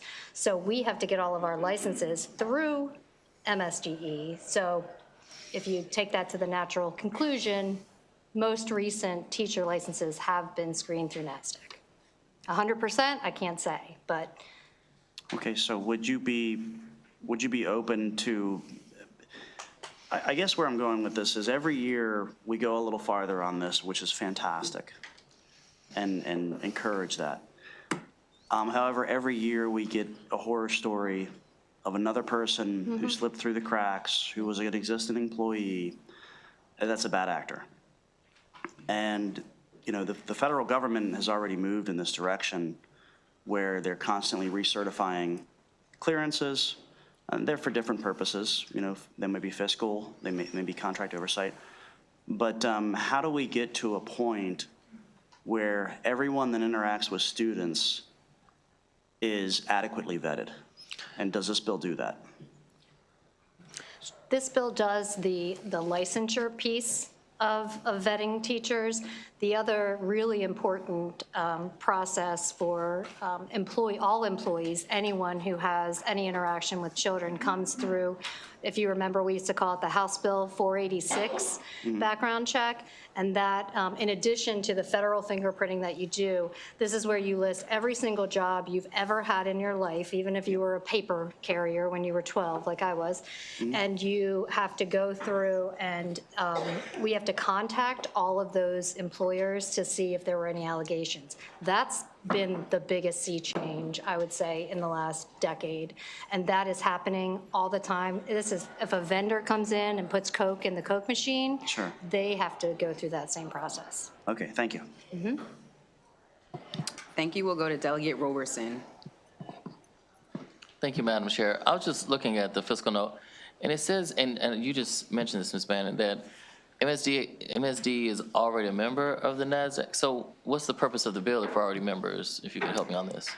So that took a little while for us to figure out as well. But one of the, a safeguard is if you have your own screening, if you have your own membership and you put someone in, then you become the entity that gets a contact if there's a flag on that name. So presumably MSDE would also be getting these flags, but so for instance, it said, you know, Mary Pat Fannin is applying for a job and is hired in Baltimore City, and then later something comes up of a flag of something, you know, I might have done in West Virginia. It's Baltimore City that will get the notification, not Montgomery County or MSDE. So it's just a little safeguard, and it's really not that much money just to do it, so we're fine with that. Right. And we want it at the point where they're offered the Yeah. position. You find And out the State faster. Department doesn't offer people positions in teaching. Right. Local education affiliates do, so we want them to have that information. Got it. Thank you. Thank you, Madam Chair. Thank you. Any other questions on this bill? All right, seeing none, that ends the bill hearing on House Bill 856. Thank you. I know we've had a few colleagues come in, so I think what we'll do in the order is, since Delegate Ebersole is there and on a roll, we'll take his third bill, which has 3 witnesses, then we'll loop back to Delegate McCaskill and then Delegate Baylor. So you can go ahead, Delegate Ebersole, with House Bill 837, and you have 3 people signed up. If they come forward at the panel with me, I would, if you would allow that, I'd appreciate it. Put me in front of Delegate McCaskill is going to get me in a lot of trouble, I want to tell you. She's my district mate. Now, I'm not going to hear the end of it, but what's done is done. I should have some people behind me here. Yeah, come on up. Yeah. I have, let's see. All right. Are you ready for me to go? Okay, thank you. I bring before you a bill that will protect students who might be in health danger. I bring this bill to you along with the vice chair, who had a bill on a similar topic last year. You might recall that we had one about having cardio safe schools where there would be paddles here and there and things like that. It's very important because we had a tragic story of a student, and it occurred at a private school, and I think we ended up including private schools in the bill to make sure that they would keep their students just as safe. And I believe we have them in this bill. I will double check, but if we don't, we will add them in. This simply says almost every athletic program in the state, I think everyone has some sort of medical screening that takes place. It takes place differently in different LEAs, but when a student goes for their medical screening to determine if they're healthy enough to play the sport, there will be a screening supplied by this group here that's going to talk to you in a second, that they'll go through a handful of questions for the student, which, if they answer in a certain way, will raise a flag. And if that flag is raised, they will recommend that that student get treatment. We haven't added it into the bill, but I want to add in that they will also notify the coach of the sport that that student is a potential, not an absolute, but potentially in danger of having a heart problem or a heart condition on the field. Doesn't always preclude them from playing, but it could. And so we're just trying to add another layer in and make sure this happens. I think the fiscal note's minimal because all they have to do is have this in front of them and a list of places that they could possibly refer the student. There's no requirement that they call anyone or make the student call anyone. It's just that they tell them that they should, and as I say, notify the coach. And with that, I'll leave it to them to explain it a little deeper than that. Thank you so much. Good afternoon, Madam Chair, Madam Vice Chair, and all members of the committee. My name is Laura Hale with the American Heart Association, and we stand in strong support of this legislation. We really think that this will make a huge difference for our students across the state, that when they have their annual sports physical, that we ask these additional questions. These questions are already set out, and some pediatricians are already doing so voluntarily. You'll see a variety of letters of information where some of this has been implemented in more of a voluntary standpoint. We'd like this to be in a mandated standpoint so that everyone across the the state, both in public and private schools, has this assessment. We are also very open to the amendment that has come forward from the Department of Health that is talking about how long ahead of time that students need to get that physical assessment. We'd put in 90 days as a thought process, but as long as it's done within the year, which is part of annual practice, we're completely supportive of that and understanding. We know that students across the state are at risk of sudden cardiac arrest or with other heart concerns. And by asking these simple questions and bringing them into their annual physical, we can make a huge difference for heart health here today. So we thank you and urge a favorable report. Thank you so much. Good afternoon, Chair Wilkins, Vice Chair Feldmark, and members of the committee. My name is Patrice Bullock, and I am the mother of Bailey Bullock, who passed away from a sudden cardiac arrest after track practice. I am here today because I want to identify every child at risk for sudden cardiac arrest. Sudden cardiac death is the leading cause of death in student athletes. Yet, many underlying heart conditions go undetected. Most families simply do not know that there's a problem until the unthinkable happens. HB 837 strengthens the protection our students deserve by making sure that sports physical they already receive include a thorough heart assessment, a review of personal and family history, and a physical exam. This evidence-based approach is supported by the American Heart Association and leading cardiology organizations because it helps identify issues early before they become emergencies. And as well as we all know, even with screening, emergencies still happen. That's why this bill also builds on the Bailey-Bullock Act to ensure schools have strong cardiac emergency response plans, quick CPR, immediate access to an AED, and a clear plan to act fast. These steps save lives. This legislation gives families information, gives schools tools, and gives student athletes a safer chance to play the sports they love. For Bailey and for every child, I respectfully ask for a favorable report on HB 837. Thank you. Thank you so much, and our condolences for your loss. We appreciate your time here in advocacy. We do have another person who is a virtual witness, and you can proceed when you're ready. Chair Wilkins and members of the House Ways and Means Committee. My name is Dr. Ankit Shah. I'm a sports cardiologist and president of Sports Performance Cardiology. I'm also the chair-elect of the Sports and Exercise Section Leadership Council of the American College of Cardiology. I'm here today on behalf of the Maryland chapter of the American College of Cardiology in support of House Bill 837. Sudden cardiac arrest in young athletes is rare, but when it occurs, it is devastating. We know that the most effective response includes a strong emergency action plan, trained personnel, and accessible AEDs. Those measures save lives. We must also focus on prevention. House Bill 837 takes a practical and guideline-based step by requiring that student athletes' pre-participation physicals also include a cardiac screening component. The goal of the cardiac screening is not to overtest or create unnecessary barriers to sports participation. Rather, it's to identify warning signs, such as chest pain, unexplained fainting, or concerning family history. Those may indicate an underlying heart condition associated with sudden cardiac arrest.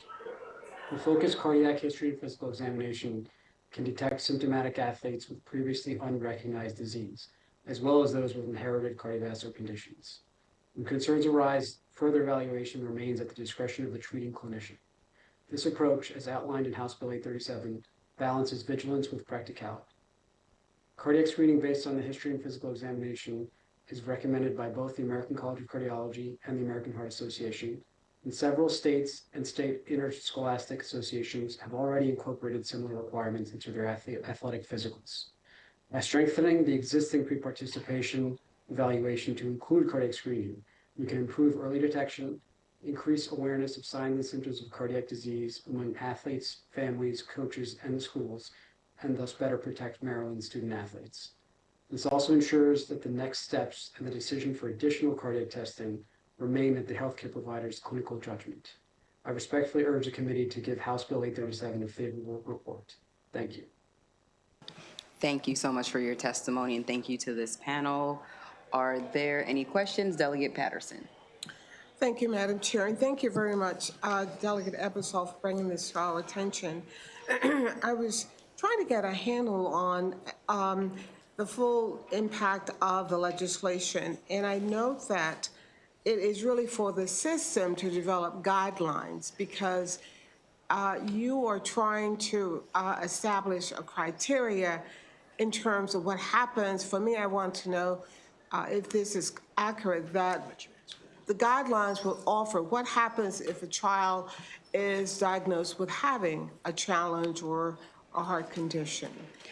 Certainly. So the provider who has done the heart assessment as part of the physicals will determine the next steps. So depending on what that might be, it might be additional screening like an EKG or other more intensive testing, and they'll be able to set them in the correct direction from that determination. And both of the providers can speak more to the nuances of that than my more general talking points. This is just a follow-up question, because I know some parents are very, very determined, I'll use the word determined, about their student participating in sports, particularly basketball, football, etc. So in the guidelines that you're talking about, will there be restrictions? Suppose the parent says, I don't want to follow up, whatever. I just want to make sure that I'm not overreaching or overthinking this legislation. So, yeah, this is not to empower the provider in this case to prevent them from playing the sport. I think that would be something that if the provider felt like it was something that required further action, they might alert someone in the school system, an administrator at the building or something, that they had what they considered to be a severe situation, that they thought that they should really talk to the student or counsel the student. But we didn't really empower the provider to say that a student couldn't play a sport here. You're most welcome. Thanks for your question. Any other questions? All right, seeing none, this ends the bill hearing on House Bill 837. Thank you, Delegate. Come on, that had to be 15 minutes or less. You did great. Thank you. Thank you. We'll go back up to House Bill 1000. Delegate McCaskill. Tag team, you're up. There you go.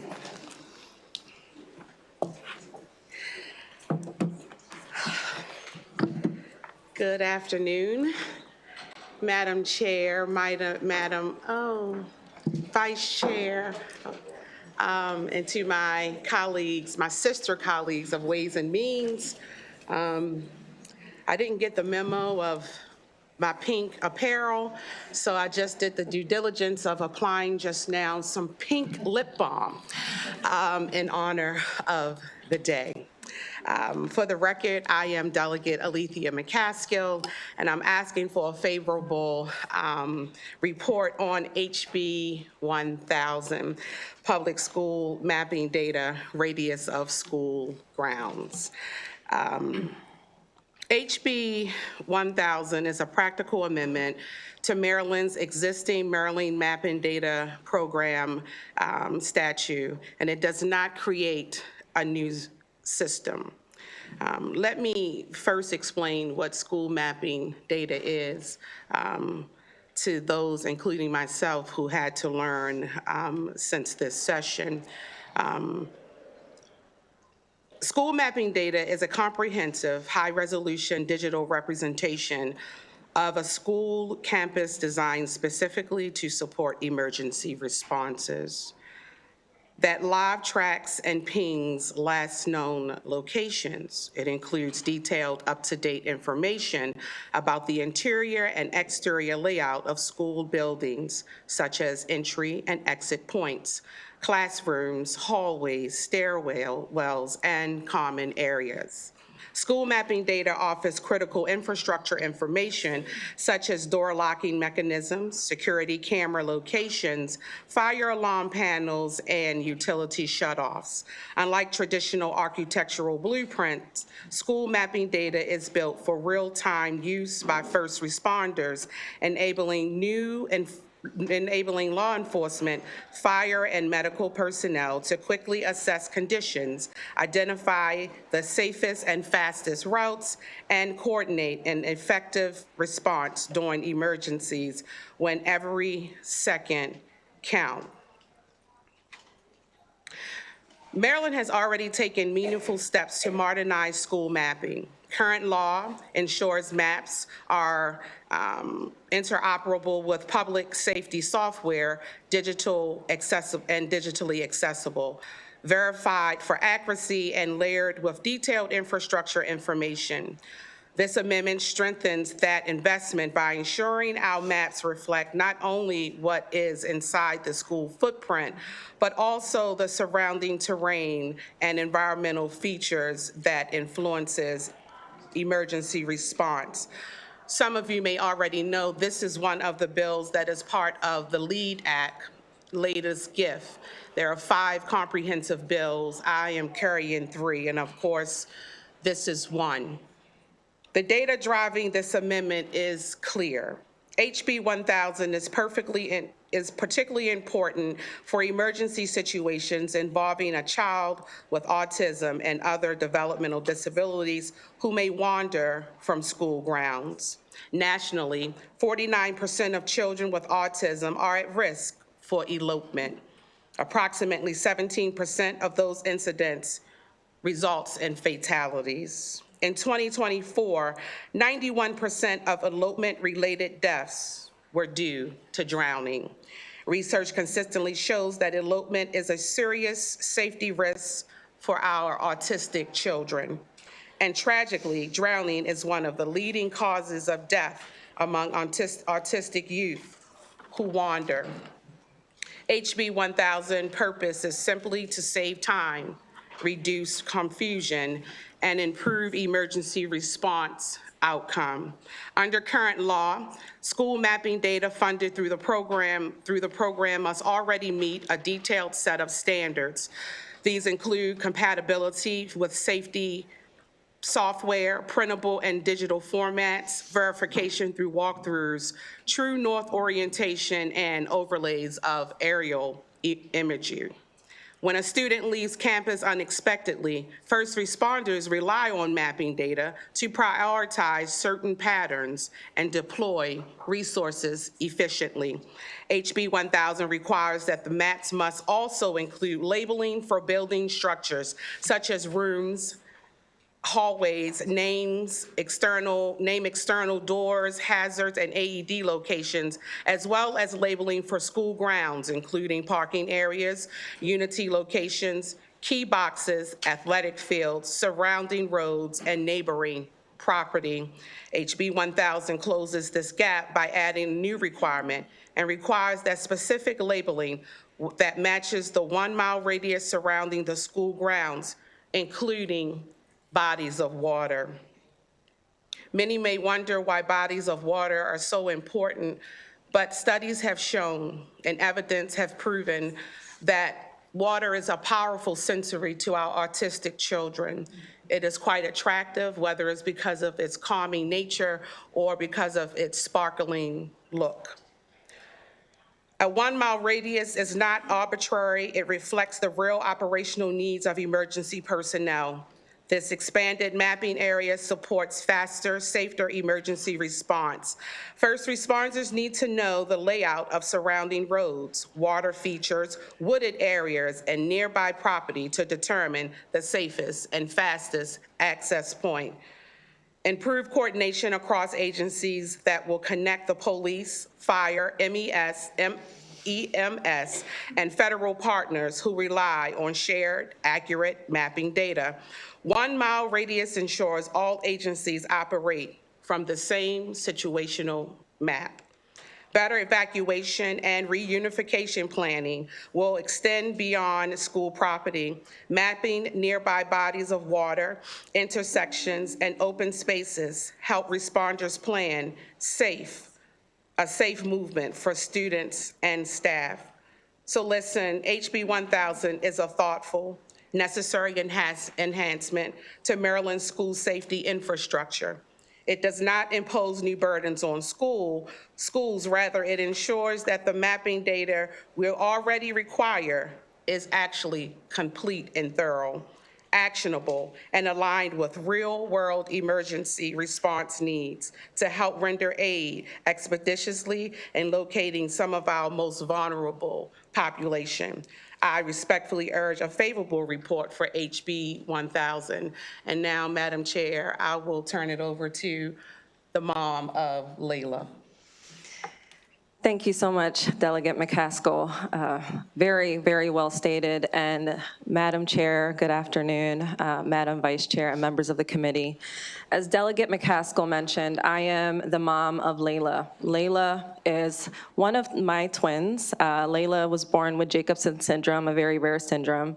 She's also nonverbal, and years later we found she also had autism. That was found the day that she decided to walk outside of the house on her own, shortly right after she took her first steps. So the same period which our family celebrated her first steps at 6 years old was the same year that we learned of elopement. As Delegate McCaskill mentioned, this is one bill of 5 bills related to the LEAD Act, Layla's Elopement Awareness and Dissemination Act. Why is this important? I won't regurgitate the statistics, but I will put it in perspective. Numbers don't always show us the human part. I want you to think of 100 children with autism in a room, and almost 50% of those children will elope. Some as frequent as once per week. This is a lifestyle for some families. Of those children, 17% of them will die. That means when they elope, they encounter dangerous situations, water being one of them. Our national experts are saying search water first. This is a national plea. Search water first. Maryland can set the national model on how we are searching water first by mapping nearby bodies of water within our school systems. Think of Layla and many children like Layla in the school. If they leave school grounds, and first responders know exactly where to search because we've done our homework as a state, we can save lives. And first responders can go home with an easy heart. So with that, I urge you to please have a favorable report on House Bill 1000. Thank you so much for being here and for your testimony. Absolutely. Are there any questions for these witnesses? Okay, seeing none. Oh, Delegate Wims. Thank you. Thank you, Madam Chair. And thank you, Delegate, for bringing this great bill. And my condolences first, I want to go out to you. I wanted to say, because we were troubled 2 years ago in my district when a child did become missing. And the first responders actually didn't look. There was a lake really within a mile. So 4 days later, they found the child. And so this bill really means a lot to me and, of course, all of us. But I just wanted to say, with a question, I got to ask a question. How many lives do you think this bill would save if passed? That's all, just an estimate. Can I take that on? So here's another place we can lead in terms of stats. Right now, we're not really measuring the number of elopements. As you know, Delegate Patterson was the champion behind ACE's law last year, which now requires school systems to record and report elopements, which is a great first step. So hopefully beyond now and then we can get more data on that. But I say all of that to say it's been somewhat of a scavenger hunt to really understand the impact that this will make. But if you take the number of students in the Maryland public school system, which is roughly 889,000, and if you look at the current CDC report, nationally it's 1 in 31 people, students, that have autism. But if you look at children that have autism. If you look at Maryland specifically, 1 in 43 children do. So if you take those 889,000 and 1 in 43 children, we are impacting thousands of lives. So 1 in 43, right? So if you do 889,000 and you do that figure, it is over 15,000 children that are impacted by this.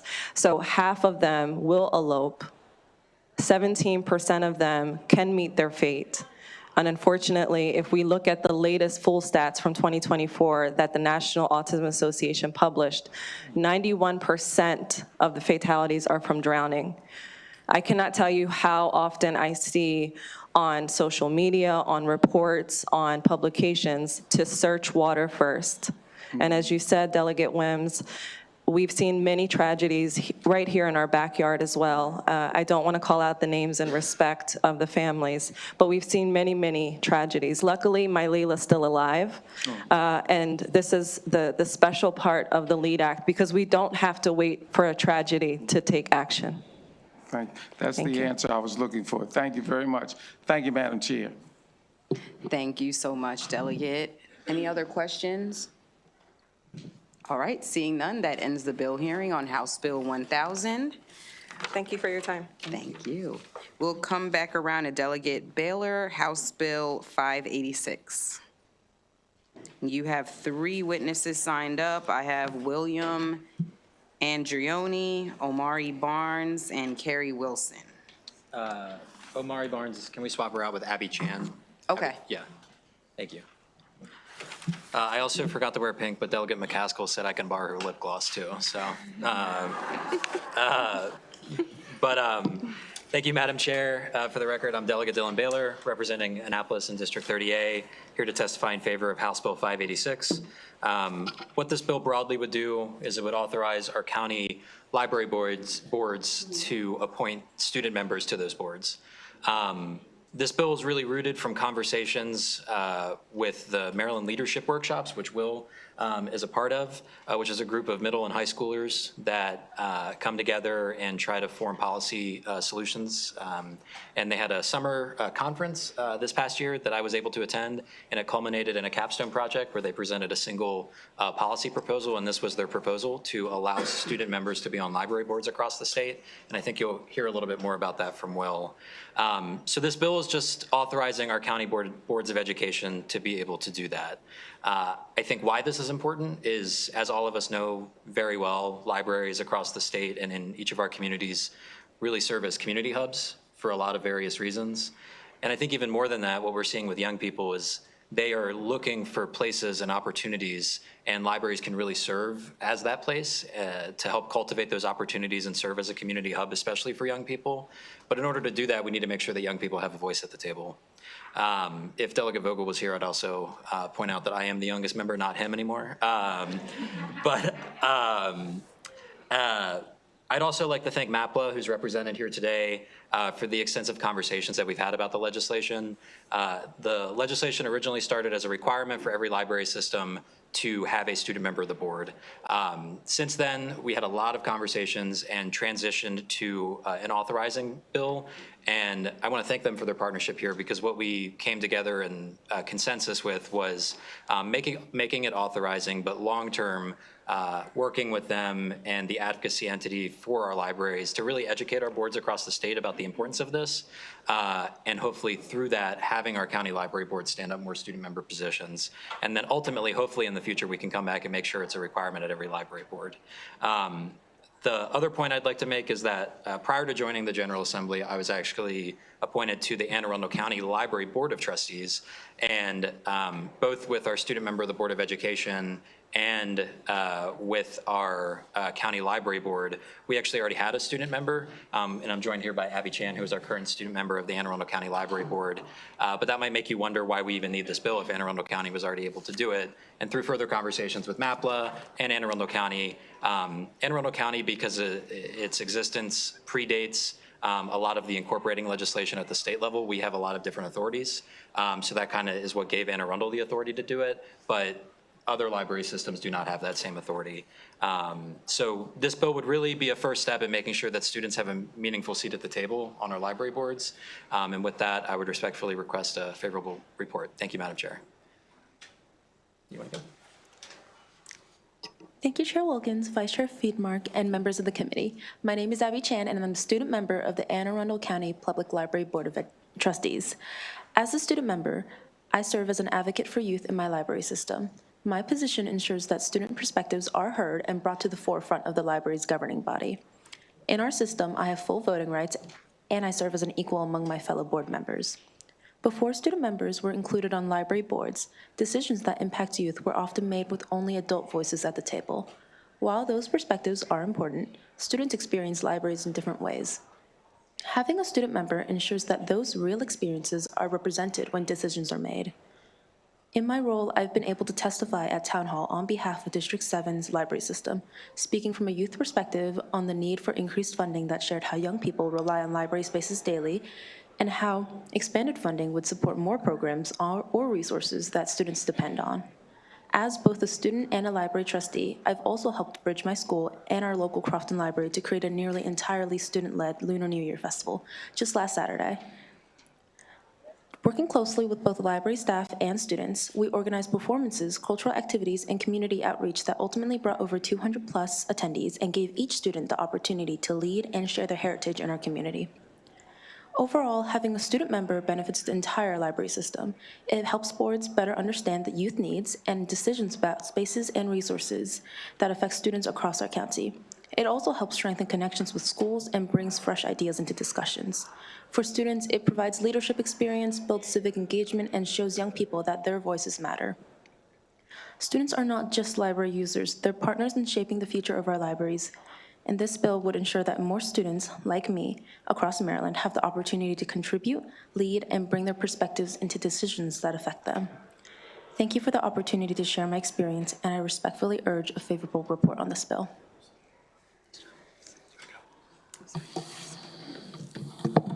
Awesome.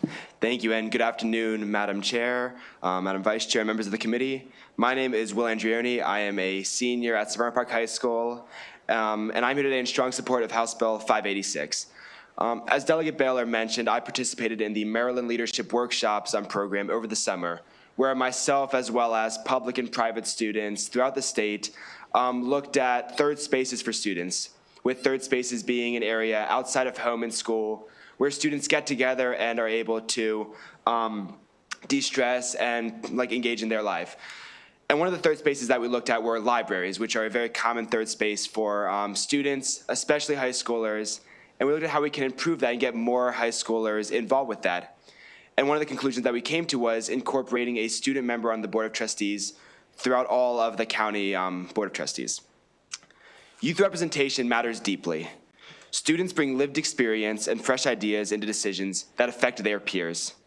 Students offer perspectives that adults lack and work to ensure full community representation at the table. This is no different with a library board of trustees. Having a student at the table means that the board directly listens to this demographic that often uses and are impacted by the materials and spaces that teens use, boosting youth engagement. But it's not just that other board members are going to have to hear from a student. The student member being a voting member on the Board of Trustees would carry the same vote weight as an adult member. When a student participates in an advisory capacity, they can simply be thanked and then ignored. Creating a student voting member ensures that youth input is an actual part of the decision-making process and not just an afterthought. With students today facing unique and differing issues that many generations in the past have not faced, it's more important now than ever to include this youth voice so that we can bring students to all of our third spaces and libraries where they can go and thrive. I urge a favorable report on House Bill 586. Thank you. Good afternoon, Madam Chair, Madam Vice Chair, and members of the committee. My name is Carrie Wilson. I'm the Executive Director of Calvert Library and a member of the Maryland Association of Public Library Administrators, which Dylan appropriately calls, Delegate Baylor, calls MAPLA. You really were here today to listen to Will and Abby bring their perspectives, but on behalf of public libraries, giving us the statutory authority is an important step. My library can't follow the example of Anne Arundel and Harford County because we don't have that authority in the law. So this bill is very important to give permission and give that voting right on policy, and then allowing libraries to decide what additional voting rights they want to grant. It's very helpful, just because every library board is a little bit different in the responsibilities they have based on their relationship with county government. Permission in the law gives, as both Will and Abby have said, gives leadership opportunities to young people, but it also, as again, both of them have said, gives perspectives to our current Board of Library Trustees. That's really vital to making sure that we are serving our entire community and serving them well. Almost everyone in the state already offers teens an opportunity to help with planning events, to planning spaces, but having a seat at the table and being a colleague on the board that does policy and governance is a very different level of responsibility. And we're in support of that and looking forward. I'm personally looking forward to having a teen member on our board. So I appreciate a favorable report on House Bill 586, and thank you for your support for our state's young leaders. Thank you so much, Delegate. And to this panel, do we have any questions? All right, let me just double check to see if there are any other witnesses. I don't believe so.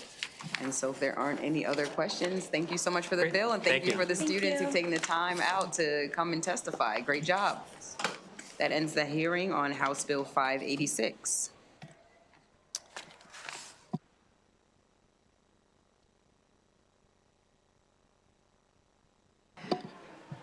Delegate Roberts will call your bill up next, House Bill 901.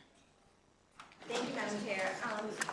If possible, I'd like one person on my panel is virtual, and that would be Council Chair Crystal Oriaga. Okay. Thank you. No problem.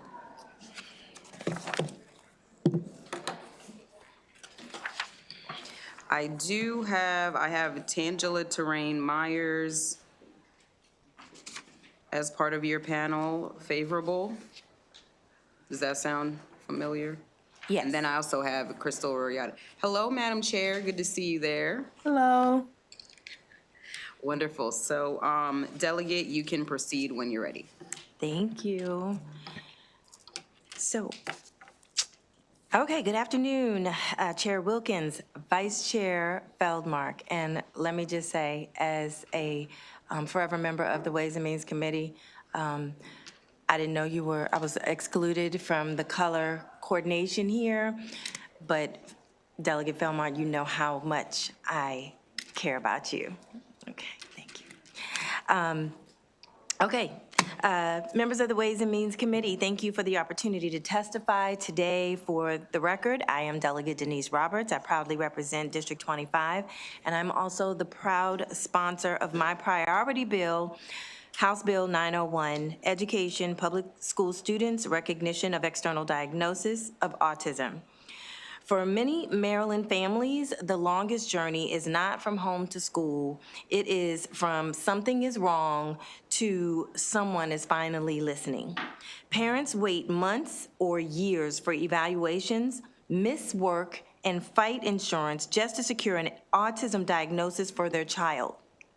When they finally bring that diagnosis to their child's public school, they are often told, in effect, thank you, and now we'll start over again. HB 901 is about ending that second wall and making our systems work together for children instead of making families start from scratch.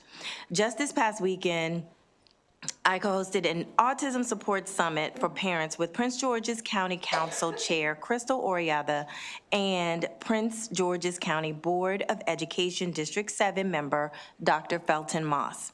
The room was full of parents, grandparents, and caregivers who love their children fiercely, and I cannot tell you the number of heartbreaking stories we heard. Story after story of families who did exactly what we tell them to do, got the diagnosis, and still could not get their public schools to move. My office, the council chair's office, and Dr. Moss's office gets an incredible number of calls from constituents who are parents of autistic children facing these same barriers. Something needs to be done, and HB 901 is one concrete, targeted step. We also know from decades of research and plain common sense that early intervention is critical for autistic children. When supports are in place sooner, children make greater gains in communication, daily living skills, and overall functioning, and families are under less strain. Every month we delay because systems will not talk to each other is a month of development we do not get back.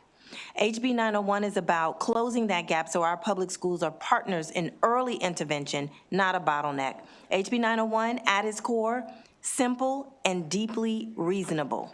The bill requires a public school to recognize an external diagnosis of autism from qualified medical, mental health, or educational professionals to begin a school-based evaluation within 30 days once that diagnosis and parental consent are received, and to determine appropriate supports during that evaluation period based on that external diagnosis and its recommendations. Under the amendments prepared by the Department of Legislative Services, schools retain the authority to decide which supports to provide and may adjust, add, or eliminate supports as necessary during the evaluation window. I feel the need to repeat that sentence. Schools retain the authority to decide which supports to provide and may adjust, add, or eliminate supports as necessary during the evaluation window. Those amendments were drafted in direct response to questions you are likely to see in the fiscal and policy discussion. First, some have asked whether this bill would force schools to implement every clinical recommendation in an outside report and drive up local costs dramatically. The fiscal note models scenarios where districts feel obligated to cover full treatment plans and additional non-public placements. That is not what HB 901 as amended requires. On page 1, the bill now directs schools to determine the appropriate supports to provide rather than automatically provide certain supports. And I won't repeat that one. HB 901 strikes the balance. Schools still decide what is appropriate, but they cannot pretend the diagnosis does not exist.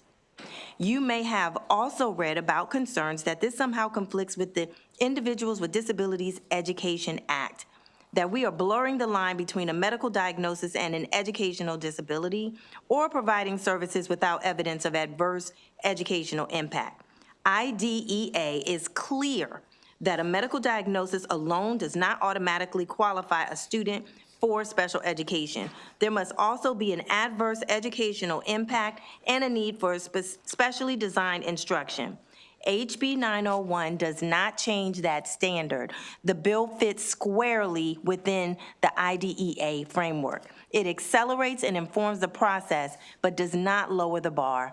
An external autism diagnosis becomes a trigger to convene the team and begin the evaluation within 30 days, not a substitute for the school-based determination of eligibility and services. And when you put it all together, HB 901 does 3 things. It uses the external diagnosis as a trigger, not a replacement, for the IDEA process. It requires schools to ground interim supports in real information. It acknowledges fiscal reality. HB 901 also promotes greater consistency in how autism-specific support is provided across school systems. Targeted legislation of this kind is common and necessary when data and experience demonstrate unmet needs. We see that same approach in the Individuals with Disabilities Education Act, the Autism Care Act, the McKinney-Vento Homeless Assistant Act, English learner programs under the Elementary and Secondary Education Act, and Section 504 of the Rehabilitation Act, all focused corrective measures to make sure vulnerable students are not left behind. Behind the policy are real children and real families in our public schools. In my community and across Maryland, I hear from parents of children with autism and from relatives. I'm an auntie with 2 nephews on the spectrum, one of whom required a specialized placement outside his home district funded by his local public school system. Their stories are different, but the pattern is the same. Families do everything we tell them to do, yet still hit delay after delay once they walk into the school building.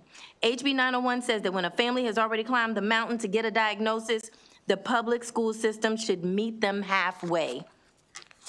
I won't be much longer. HB 901 is also bipartisan, and I am honored to have Delegate Griffith and other members from both parties come together around this bill, recognizing that when a child is diagnosed with autism, timely support in our public schools should not be a partisan question. This is a Maryland public school issue, and we are offering a Maryland public school solution that respects families, clinicians, and the professional judgment of our educators. HB 901 moves Maryland toward best-in-the-nation practice in our public schools when our public schools respond when a child receives an autism diagnosis, and I respectfully ask for a favorable report on the bill with the amendments. Thank you, and I'm happy to take any questions. Thank you so much, Delegate, for bringing this important bill. Madam Chair, thank you so much for being here. We'll take Crystal Oriato, Chair of the Prince George's County Council.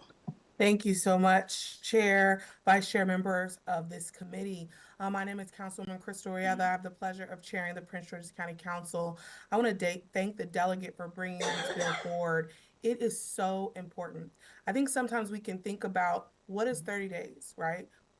Will that matter? Will that impact the family? And I'm here to say it will. As one of those parents that sat and took months and months to get evaluation through our insurance, it is the worst moment for a parent. You're not sure of the diagnosis. You know some things might not be right, and there's no services at the school system at that moment. I remember crying during that time where I was just trying to figure out if my son was going to need resources.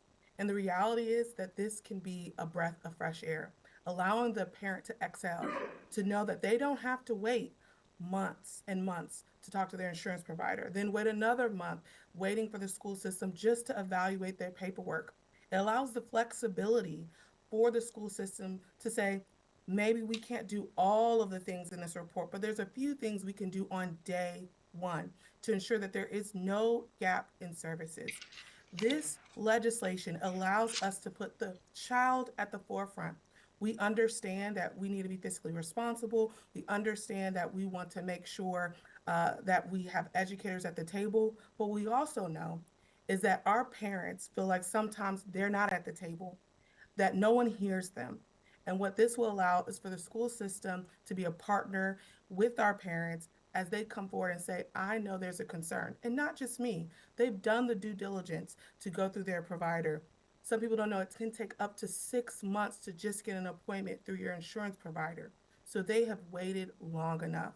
So I hope that you can stand with the delegate as she moves this legislation forward to make sure that we're going to put our children and our parents at the center of the education system where they should be. So thank you all for hearing me today, and I hope that this moves favorable.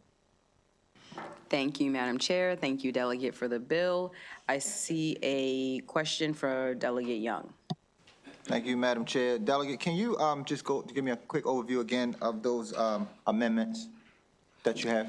Oh, sure. So, let me go back there. Okay, so on page 1, the bill directs schools to, it allows the schools to determine the appropriate supports to provide instead of automatically providing the recommendations from the external report, from the external provider. Just that one? No, there's another one, but I believe that particular amendment does, what it does is it addresses whether or not, because apparently some of the opposition may have come from, I think we're going to have to take a ton of students and transfer them out of the school system, and we're going to have to pay for it. That's not what this bill is designed to do. We want our kids to be able to be educated here, in our own jurisdictions, in our communities. This does not, this no longer requires that you have to take the exact recommendations from the external provider. They're still able to make the determination, and this is, again, still temporary. It's temporary while the school system or while the school completes their own evaluation. But this is so that the kid is not starting at zero. Thank you. One more question, Madam Chair. This second question speaks to MSDE's testimony. They talk about the bill further drives socioeconomic inequity among students with autism as it provides families who can afford an external evaluation with a benefit that will evade those who cannot afford it. Would you have a response to that? I do. I respectfully disagree. Higher income families have the wherewithal to go through all of the stuff, if you will, that parents have to go to get that diagnosis. This bill puts lower income families on the same playing field. HB 901 helps close the gap by ensuring that a valid external autism diagnosis is recognized during the evaluation process, so a child's access to support is not determined by families' financial means or ability to navigate adversarial systems. Thank you, Delegate. Thank you, Madam Chair. Thank you so much, Delegate, for the question. Any other questions for this panel of witnesses? Okay, seeing none. Thank you so much, Delegate. Thank you, Madam Chair. This panel is excused. We do have a few. We do have a few people signed up favorable with amendments. Teresa Smith, Felton Moss, and Dolores Millhouse, if you are present.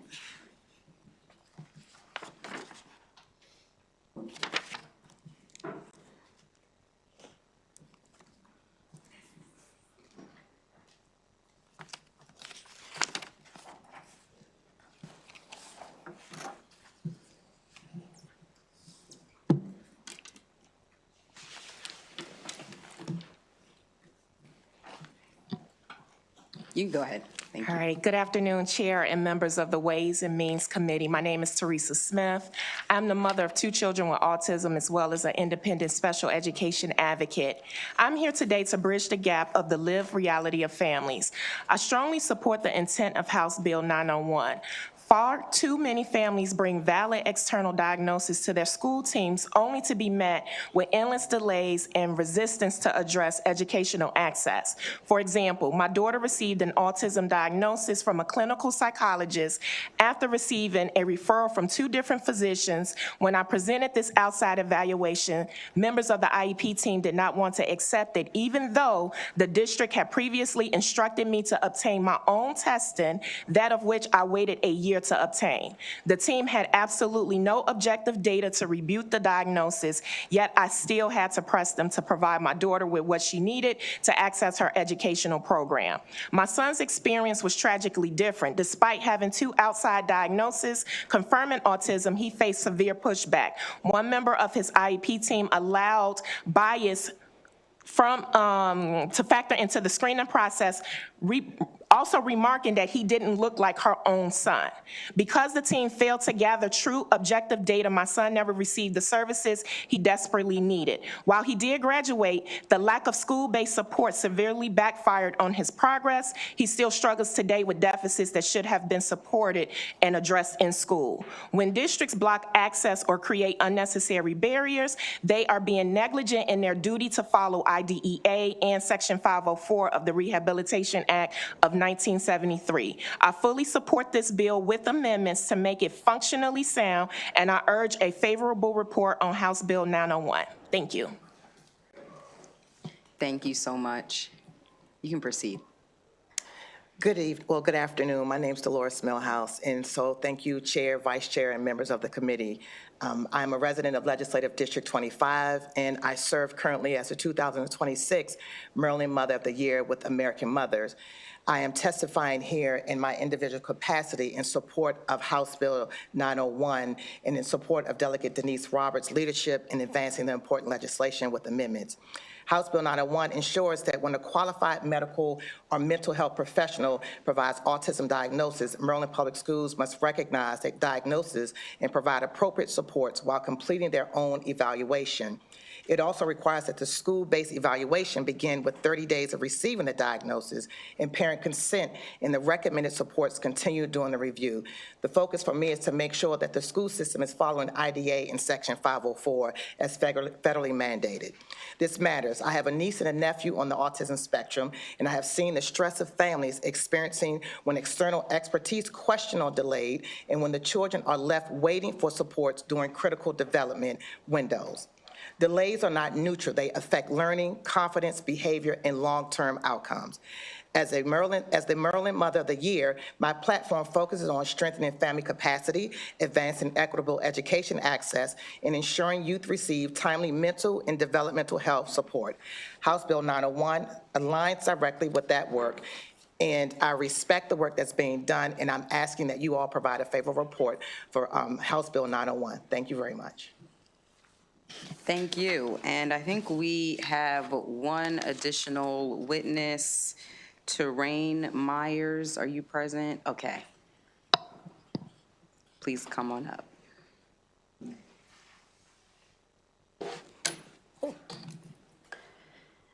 Good afternoon, Chair and members of the committee. My name is Tangela Terrain Myers.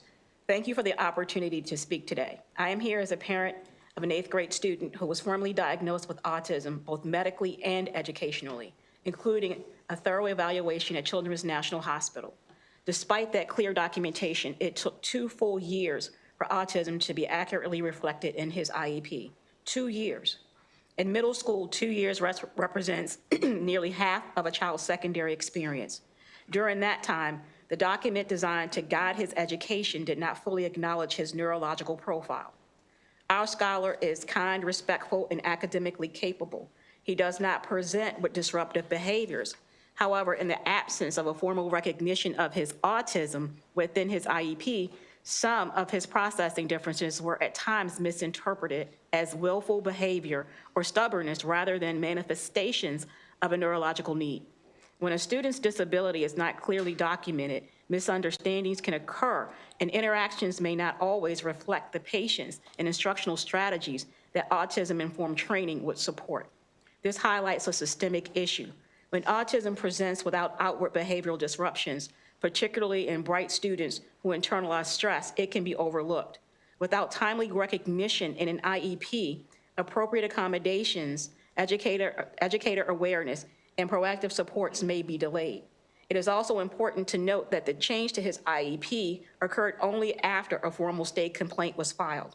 Families should not have to pursue complaint processes to secure alignment between verified diagnosis and educational plans. The pathway places unnecessary emotional and procedural burdens on parents. I want to thank the Maryland House of Representatives for putting forward House Bill 901. Efforts like this signal that the legislature recognizes the need for transparency, timeliness, and accountability in special education processes. This is not about blame. It is about prevention. It is about ensuring that no other family waits 2 years for their child to be fully seen in the very document designed to support them. When we delay recognition, we delay understanding. And when we delay understanding, children carry burdens they should not have to carry alone. As you advance House Bill 901, I urge you to ensure that its implementation includes enforceable timelines, accountability mechanisms, and meaningful educator training so that no family faces this delay again. Thank you for your leadership and your commitment to Maryland students. Thank you so much. We appreciate your time. Do we have any questions for this panel of witnesses? Okay, seeing none, thank you again. That ends the bill hearing on House Bill 901, and we'll call up the next bill. Delegate Lehman, please come on up. House Bill 807.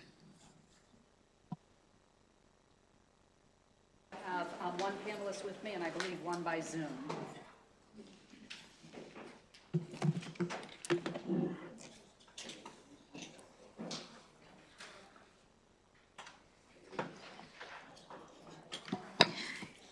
I have Drew Fagan as your in-person witness, and then we'll also. This is Mr. Fagan with me, and then I believe I Wonderful. have one. And we'll also bring in your virtual witness. Yes, And then after that, we have a favorable Great. with amendment, but Thank we'll you. let the favorable Thank you. witnesses Love to go see all this pink in here today, Madam Chair. It's good to be Thank you. before you. Good afternoon, Madam Chair, Madam Vice Chair, and honorable members of the Ways and Means Committee. For the record, I'm Delegate Mary Lehman here in support of House Bill 807, Education, Teacher Preparation Programs, English Language Learners, better known as multilingual learners, I have found out, teacher competency requirements. So before I get into the details of the bill, I do want to thank the many stakeholders who weighed in on what I believe is a consensus view that more needs to be done to better prepare K-12 educators to teach multilingual learners. And many of them did submit written testimony. So there are differing opinions on how best to better prepare those who teach multilingual learners, but no one that I engaged with believes that nothing should be done or that we should kick the can and address this in the future. There is consensus to do something because multilingual learners make up about 12% of our total student enrollment. And according to trends in Maryland public schools, English language learner enrollment, they are the fastest growing segment of our student population in our public schools.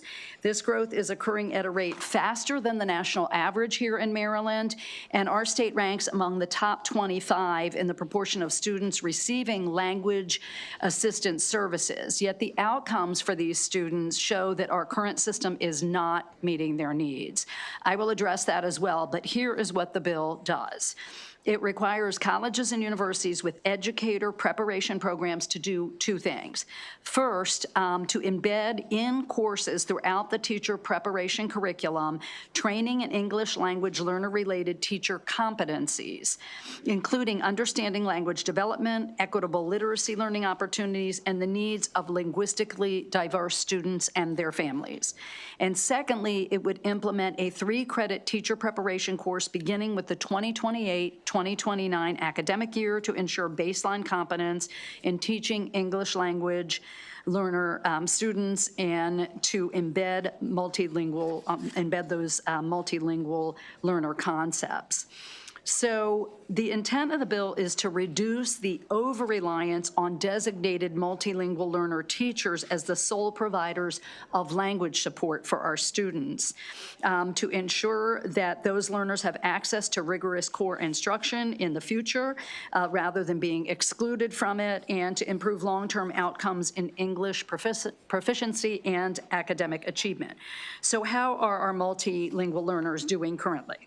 Well, according to the Maryland School Report Card, it shows that progress in achieving English language proficiency is 6.3 out of 10 at the elementary level, which is meeting annual goals, but just 1.8 out of 10 in middle school, not meeting annual goals, and 2.5 out of 10 in high school, not meeting annual goals. Math proficiency for multilingual learners is 17% at the elementary level, 4.4% in middle school, 3.7% in high school. And English proficiency is 23.8% in elementary, 16.5% in middle school, 12.2% in high school. As Maryland multilingual students progress from elementary to middle to high school, they are progressively falling more and more behind in reaching annual goals. At least 13 states, including Virginia, Delaware, Pennsylvania, Florida, and California, require educator preparation programs to provide specific training in teaching multilingual learners. In some states, all teachers must demonstrate competency in making grade-level content accessible to students who are developing English language skills. Maryland currently requires this coursework for what used to be known as ESOL specialists, but for general education teachers, that is typically optional. So that means a new teacher who graduates from a Maryland college or university can enter a classroom in our state with multilingual learners and have had little to no formal preparation in second language acquisition or the methods needed to support multilingual learners' progress. if we want different outcomes for multilingual learners, we need to build the capacity of every teacher who will be serving them. Our multilingual learners are not a temporary population. They are Maryland students, they are Maryland graduates, and Maryland's future workforce. When they thrive, our entire state benefits. And for these reasons, I respectfully ask for a favorable report. Thank you. And Mr. Fagan. Good afternoon, committee members. My name is Dr. Drew Fagan, and I am the co-director of the Teaching English to Speakers of Other Languages, otherwise known as TESOL program at the University of Maryland, College Park. I'm also a former president of the Maryland TESOL Association. I have been invited to be the multilingual learner lead on numerous initiatives by MSDE over the past 13 years, and currently I am a board member of the TESOL International Association. I'm speaking today in my individual capacity as an expert in the field. I've spent the last 13 years working with our multilingual learners and their educators in the state of Maryland. And with every project and program I have worked on, I've heard the same thing from teachers across the disciplines. Why was I not given the basic knowledge to address multilingual learners' needs before day one, before I stepped into the classroom? Our student population has more than doubled in less than a decade, yet our teacher certification programs have not kept in step. Dedicated credits in pre-service teacher education programs that prepare teachers to address these students' needs across the curriculum has been proven time and again in research and in practice. And it shows that it positively affects multilingual learners' academic success. What has not been proven to do that? Doing nothing, which is what we're currently doing, as well as solely infusing TESOL content into already existing disciplinary courses with instructors who are not dual experts in content and TESOL. I respect my colleagues very highly in those areas, but the fact is they do not have TESOL backgrounds. Many of them have never taught a multilingual learner, and they have come up to me across the state saying they do not feel comfortable providing information about multilingual learners if this is the sole TESOL content that these teachers will get. Maryland's up-and-coming teachers deserve dedicated space to work with TESOL disciplinary experts who know the Maryland public system intimately. They deserve to have everything that they need to help our multilingual learners. Thank you. Thank you. And our virtual witness can go ahead and begin now as soon as you're ready. 2 minutes.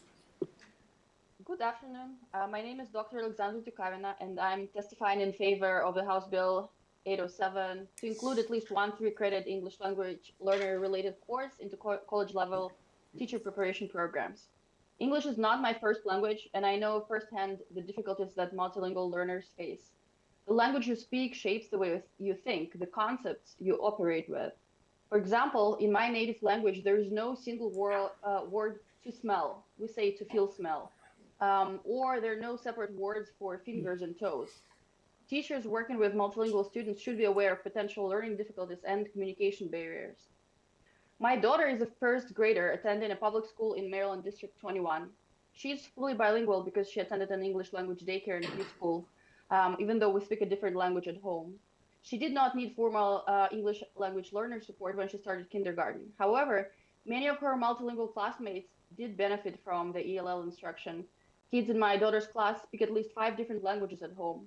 And I think that language diversity in Maryland's public schools will only increase with time.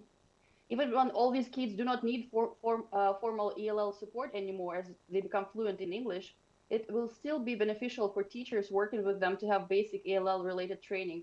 For example, to effectively communicate with the parents. I support this bill because it strengthens the blueprint for Maryland's future's Pillar 2, focused on preparing high quality and diverse teachers.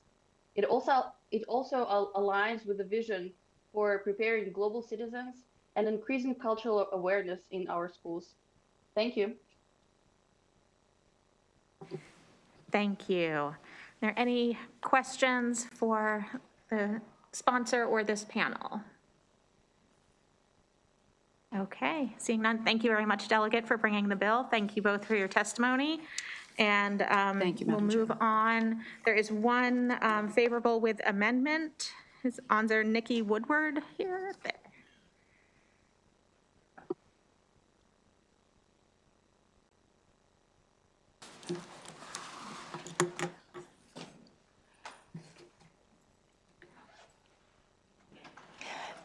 Good afternoon, Vice Chair Fellmark and fellow members of the committee. My name is Dr. Nikki Woodward, and I am an early intervention specialist practitioner out of Montgomery County Public Schools, and also a duly certified MLL, multilingual learner educator. I am serving as the Vice President of the Maryland State Education Association, who represents 76,000 members. As educators, we must adapt our instruction to accommodate the needs of all learners. This includes supporting our multilingual learners who are simultaneously focusing on their linguistic development and mastering the subject matter in front of them. Teaching multilingual learners requires educators to be familiar with the mechanics of language acquisition and know which tiered supports to provide. This is necessary for all educators, from the elementary reading specialist to the high school biology teacher, especially since multilingual learners have been one of our state's fastest growing student population for many years. Right now, the law requires teacher preparation programs to prepare aspiring educators to demonstrate cultural competence and the ability to teach students with diverse linguistic backgrounds. This bill proposes to add more specific teacher competencies on language acquisition, which would increase programs' focus on embedding these crucial concepts within coursework, internships, and other experiential programming. This is timely and necessary, and we support this aspect of the bill. However, we cannot support legislatively mandating 3 credit courses requirement. Teacher preparation programs would need to either eliminate an existing course, which many of them may meet statutory, regulatory, and accreditation requirements, or more likely increase the overall number of credits required to complete a program. We urge you to accept the first portion, but have concerns about the second. Thank you for your time. Thank you so much for your testimony. Any questions for this witness? Okay, thank you. Seeing none, that concludes our hearing on House Bill 807, and we are going to next move to House Bill 73, delegate tolls.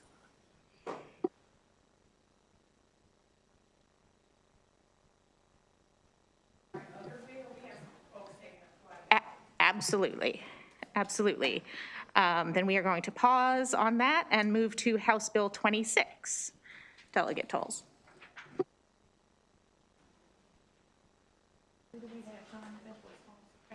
Would you like my sponsor panel to come up with me? Absolutely, they can join you.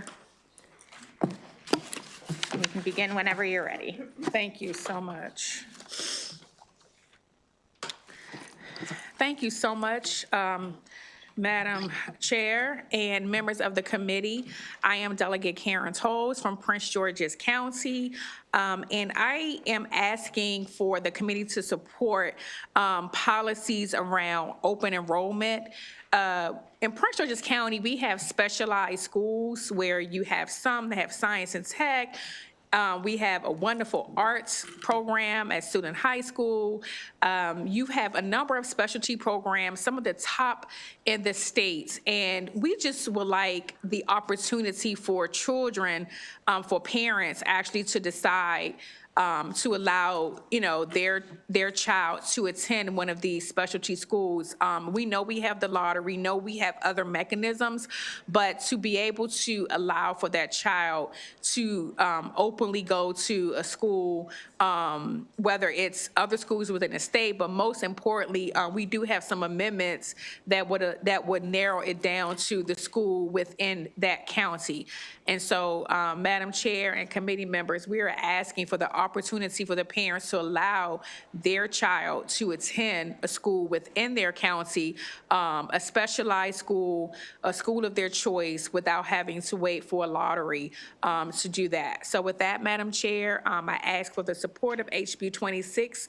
As amended, we are preparing amendments that would narrow it down again to only schools within that county.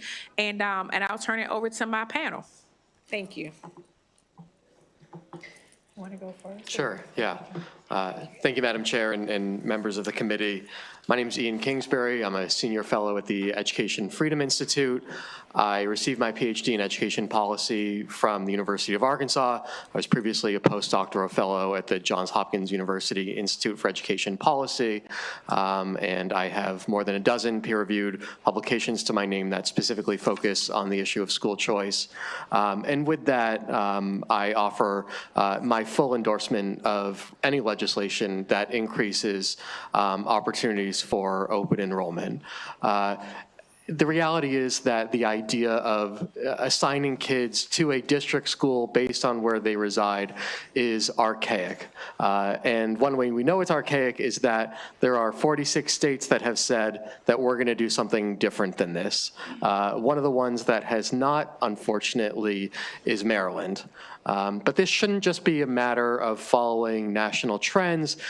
This is an idea that is really backed by research.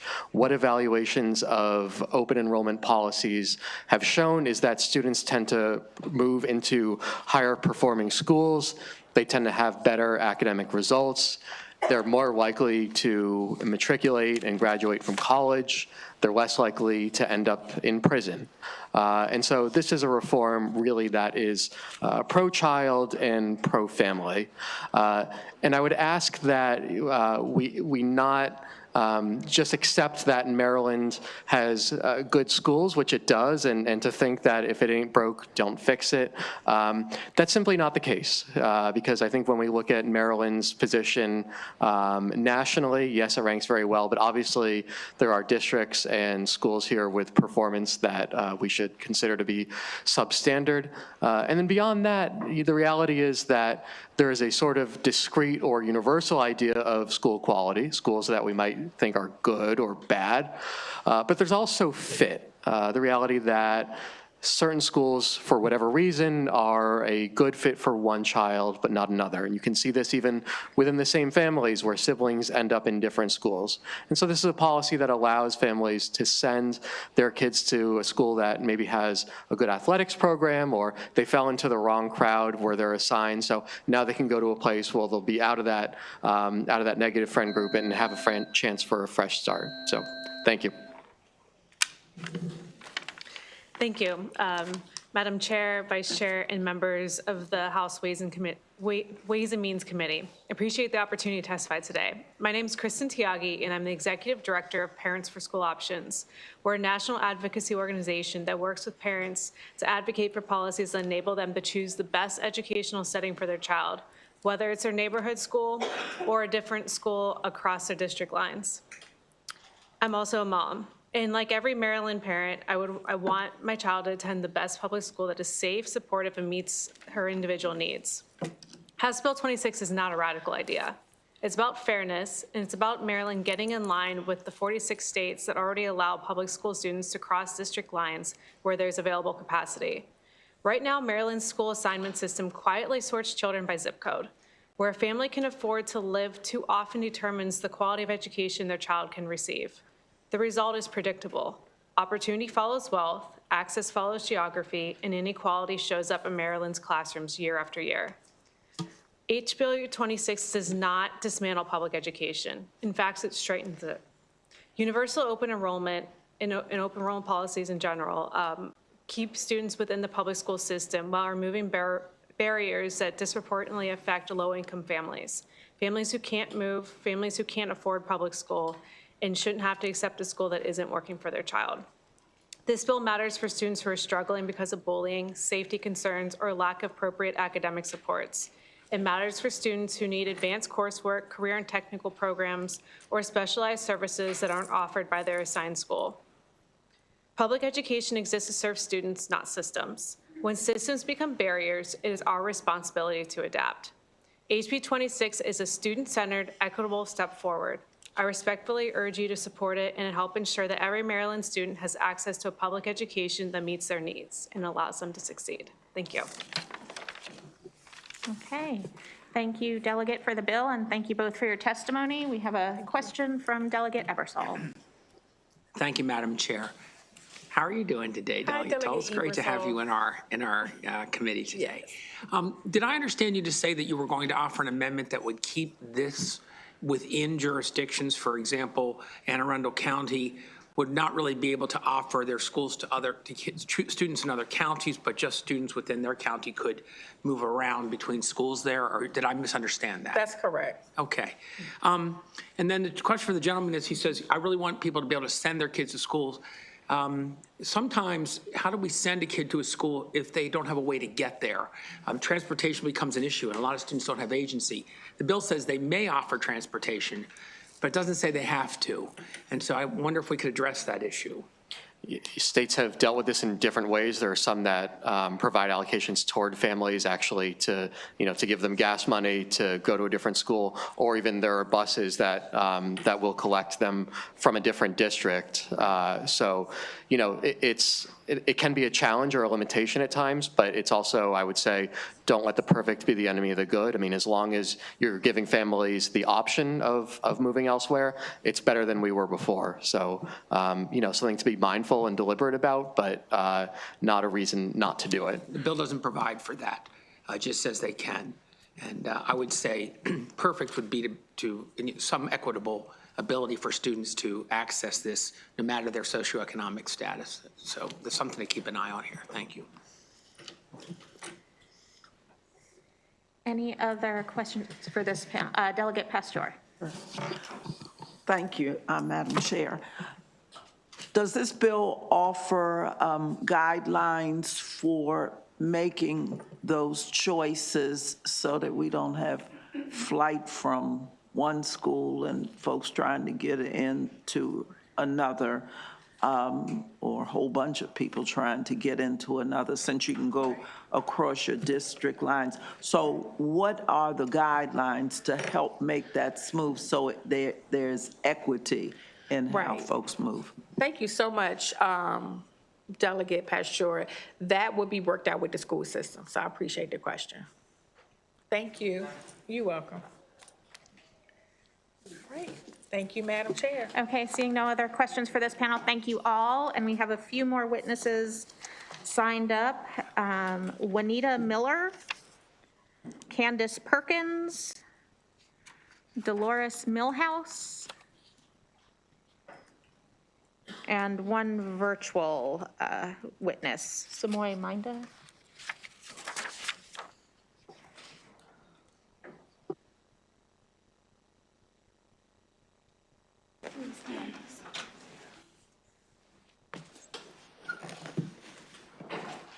Yes, I'm here. Okay, we'll begin with our in-person witnesses here in the room, and whoever wants to begin can go first. You have 2 minutes each. Good afternoon, committee members, chair and vice chair. My name is Juanita Miller, and I'm a former delegate. I also have served 30 years with the Prince George's and the District of Columbia Public School Systems. I recently served as the chair of the Prince George's County Board of Education. I've been asked to speak to support of HB 26 with amendments.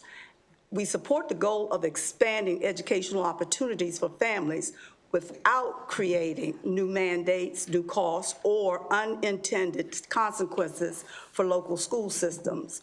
The proposed amendments to HB 26 strike out that balance by keeping the program local, voluntary, and fiscally responsible.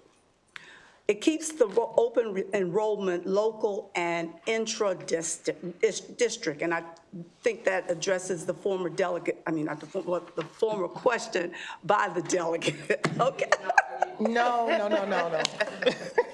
But it addresses your concern. And these amendments limit open enrollment to within a student's home county. Families gain meaningful choice without destabilizing neighboring jurisdictions. Intra-district enrollment aligns with how Maryland already funds and governs public education locally and equitably. Now, the key thing is that they're this offers learning alternatives without chaos. And I must inject that this does not impact any students identified as special need within the special needs population, because in terms of the transportation, it is by law to be provided. So I just wanted to inject that now. Again, does that mean my time is up? Yeah. If you can just wrap up your final thought. Okay. It preserves local control. The bill becomes enabling, not mandatory. I want to say that it becomes enabling and not mandatory. And county boards can opt in when and how it works for their communities. This respects the differences in capacity between urban, suburban, and rural systems. It protects county and state education funding. All state and local education dollars remain within their jurisdictions. This avoids fiscal winners and losers and ensures budget predictability, a key concern for Ways and Means. It avoids new transportation mandates, as I indicated before, and it remains the responsibility of the participating families. School systems are not forced to add routes, buses, or drivers. This prevents unfunded mandate and allows districts to focus resources on classrooms. Access without added costs. Schools may only offer existing open seats. That should be clear. No school can create seats solely for open enrollment students. This protects current students and ensures fair and transparent enrollment practices. Thank you. Can I just give my summary real quick, please? Thank you. You can finish your sentence. Okay.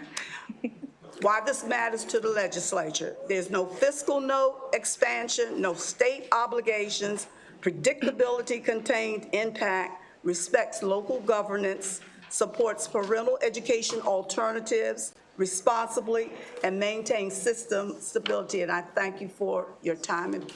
Thank you so much. You can go ahead and begin. 2 minutes, please. Okay. Good afternoon, Madam Chair, Madam Vice Chair, and distinguished members of the Ways and Means Committee. My name is Candace Perkins, and I'm a proud native of Prince George's County, a resident of Legislation District 25, and a candidate for the District 9 seat on the Prince George's County Board of Education. I sit here before you not just in one role, but in many as a wife, a mother, and a graduate of Prince George's County Public Schools. I'm an active advocate who works along families to ensure that their voices are heard and reflected in decision-making. Today, I am here before you testifying in support of House Bill 26 as amended. After strategic conversations with education advocates, parents, and other stakeholders, these amendments are intended to do 6 actions: preserve local control, avoid state mandates or new costs, project county funding, reduce transportation concerns, prevent capacity manipulation, manage the bill in more of a palatable county government-wide and board education fiscal relevant for all of the committees. I sit here before you today asking you to making sure that the programs that are enabling the volunteering for all counties are applicable, to protect the local control and avoid a state mandate, preventing loss of local or state funding to other jurisdictions. I also am asking that we avoid unfunded transportation mandates on schools, preventing schools from the capacity and overcrowding that was referenced earlier. These amendments to HB 26 are essential to ensuring that this bill truly serves our community. I urge you to adopt them as you move forward for final approval. On behalf of those unable to attend today, I thank you for your time and consideration. Good day. I'm here again. Thank you for allowing me to come before you again to speak on the House Bill 26 with amendments. As a mother of 2 students and a long-term public education advocate, I understand the importance of having access to quality education. Over 14 years ago, I pushed and advocated for the expansion of language immersion programs in Prince George's County. I believe deeply in strengthening our public schools, and that includes expanding opportunity in ways that do not destabilize them. system. What's important for me is to reiterate what was already stated, is that the amendments ensure that access is balanced with fiscal integrity in local governance. Limit open enrollment to intra-district transfers to preserve local control. Make participation voluntary so counties are not subject to state mandates. Keep state and local education funding within the county of domicile to protect county education budgets. Clarify that when families exercise school choice, transportation responsibility remains with the family unless a county elects otherwise. Limit enrollment to existing open seats to prevent overcrowding and protect school stability. With these amendments, the bill expands opportunity while preserving fiscal integrity, local governance, and school stability. I respectfully request a favorable report with amendments, and thank you for your consideration and time. Thank you so much for your testimony. Any questions for these witnesses? Delegate Roberson. Thank you, Madam Chair. I just wanted to know, am I correct that all of you are from District 25? Is that correct? I am. You're all from District 25? You know I'm from 25. I'm for the record. For the record, please, Ms. Millhouse. For the record, I am from District 25. Thank you so much. And then for the record, Ms. Perkins, you did graduate from Frederick Douglass High School in Prince George's County, Delegate Pastor.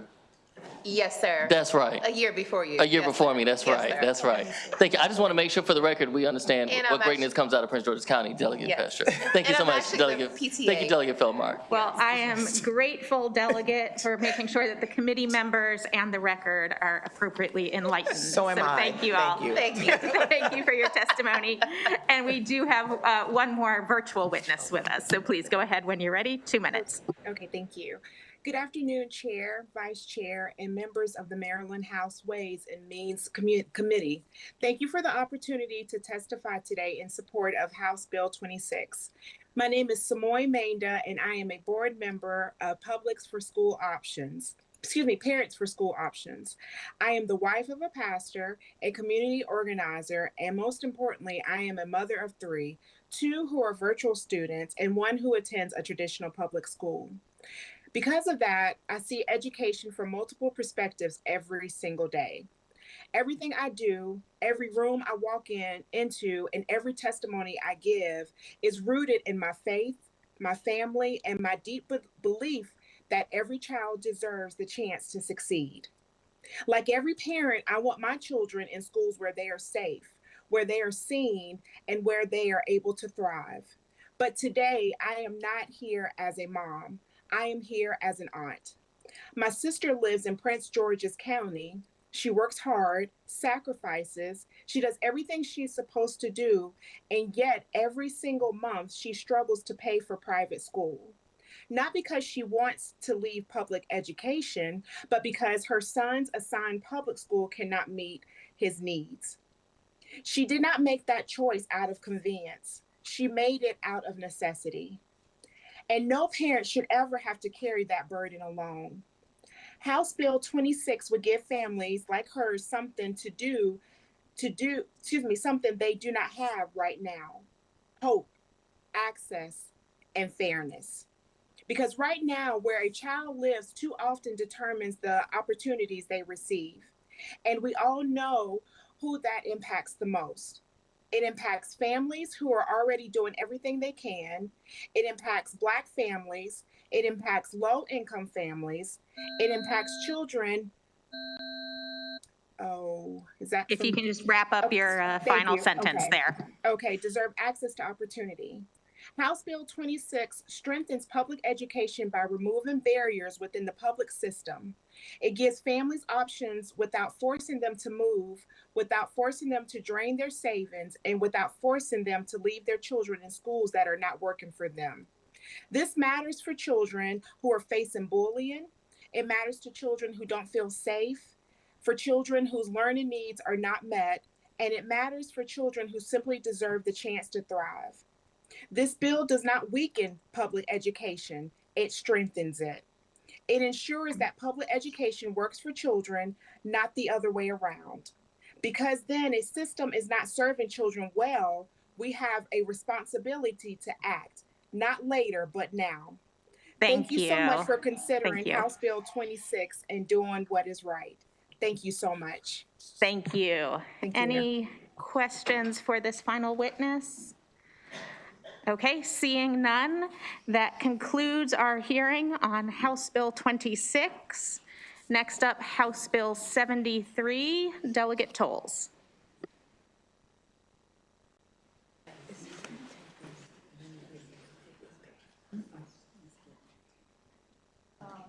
Can we have Mary come up? This is, oh my God, I forget your name. Tell me.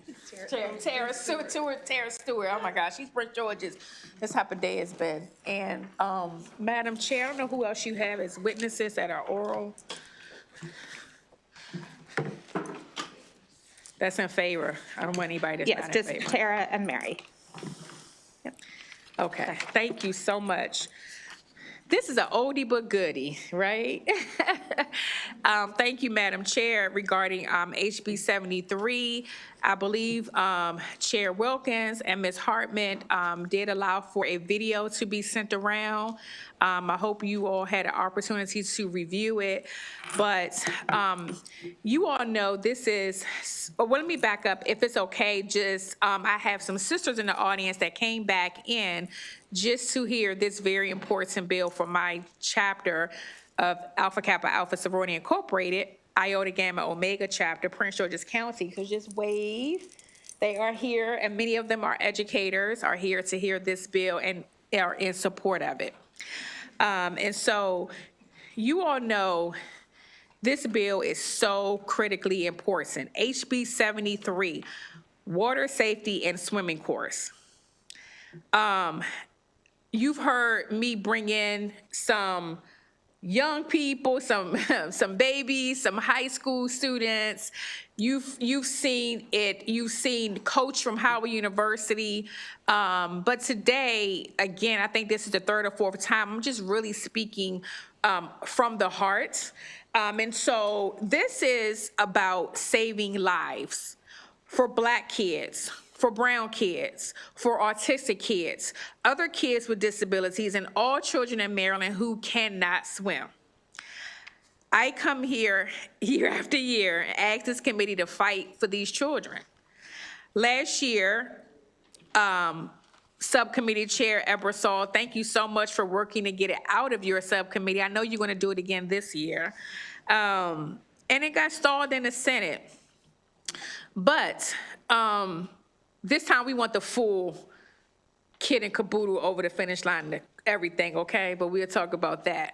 But you did work very hard, and I wanted to publicly thank you for working with me. You know this is important to me, so I appreciate you, as well as the rest of the committee members that voted in support. Curriculum schools should evolve and not dissolve. Our schools previously taught this curriculum in our schools years ago, and yet it is no longer there. And our children were learning a skill.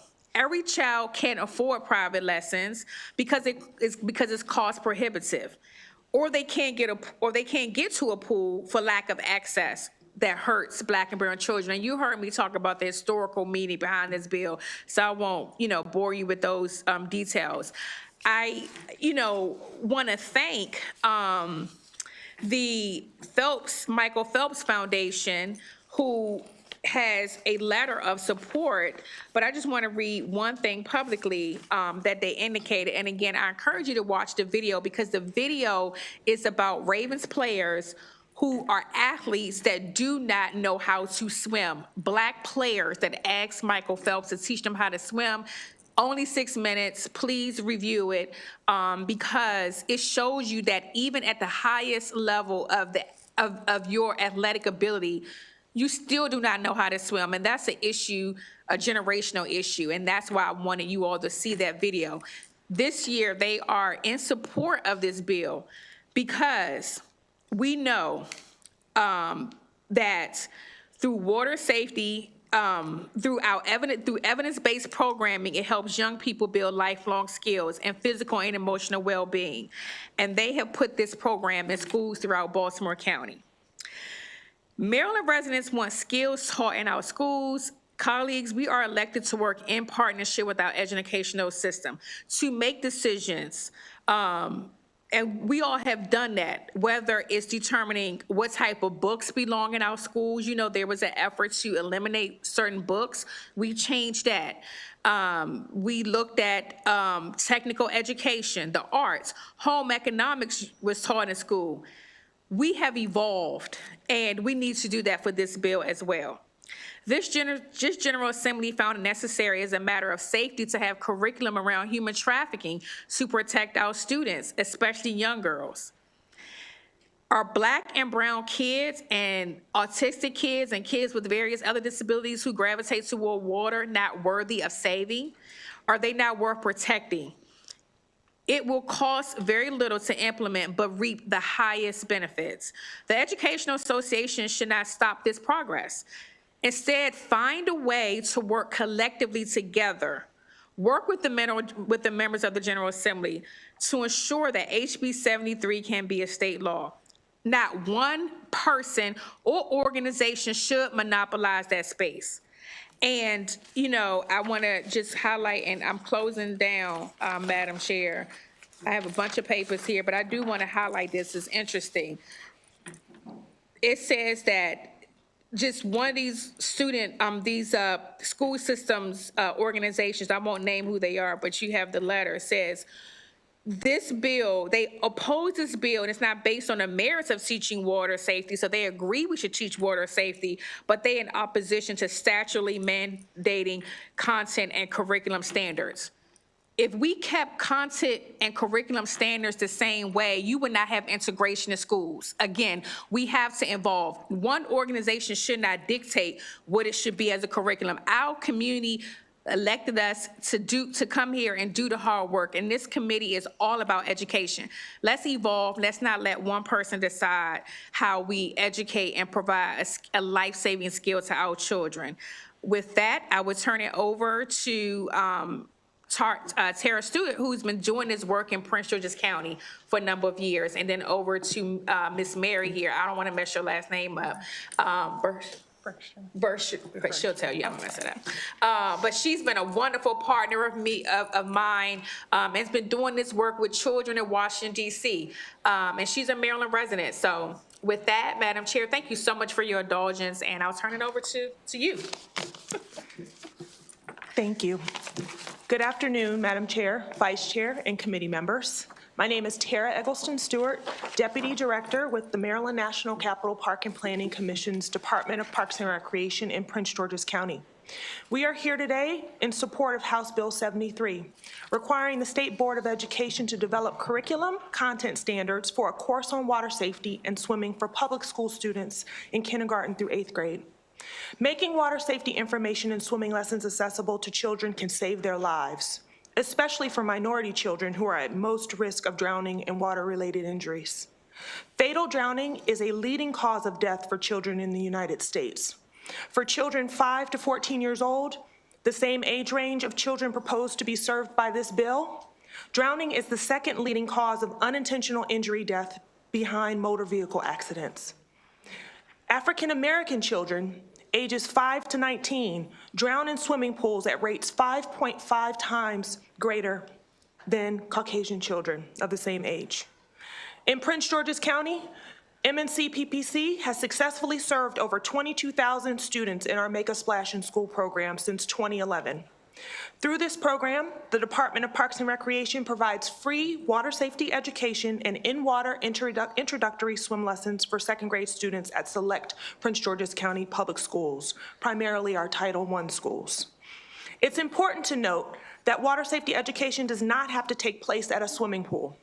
The American Red Cross's Longfellow Whale Tales includes free land-based water safety lessons, videos, and activities that focus on water safety messaging for kindergarten through 5th grade. For grades 6 through 8, there are classroom and online courses including home pool safety, general water safety, rip current safety, and water safety today. Incorporating water safety education into school curricula is the responsible thing to do for students throughout the state of Maryland. May I finish? One sentence. Okay, perfect. We are inspired and encouraged by Delegate Karen Toll's efforts to incorporate life-saving water safety information and learn to swim opportunities where possible into school curriculums, especially as we work collectively to develop water-safe communities. Thank you. Good afternoon, Chairwoman Wilkins, Vice Chair Feldmark, and members of the committee. My name is Mary Bergstrom. I'm an attorney and federal advocate and founder of Swim Up, a nonprofit that provides free swim instruction and water safety education to underserved youth through a partnership with schools and DC Parks and Rec. I am here in strong support of House Bill 73. This bill is not simply a safety initiative, it is a fiscally sound preventative investment.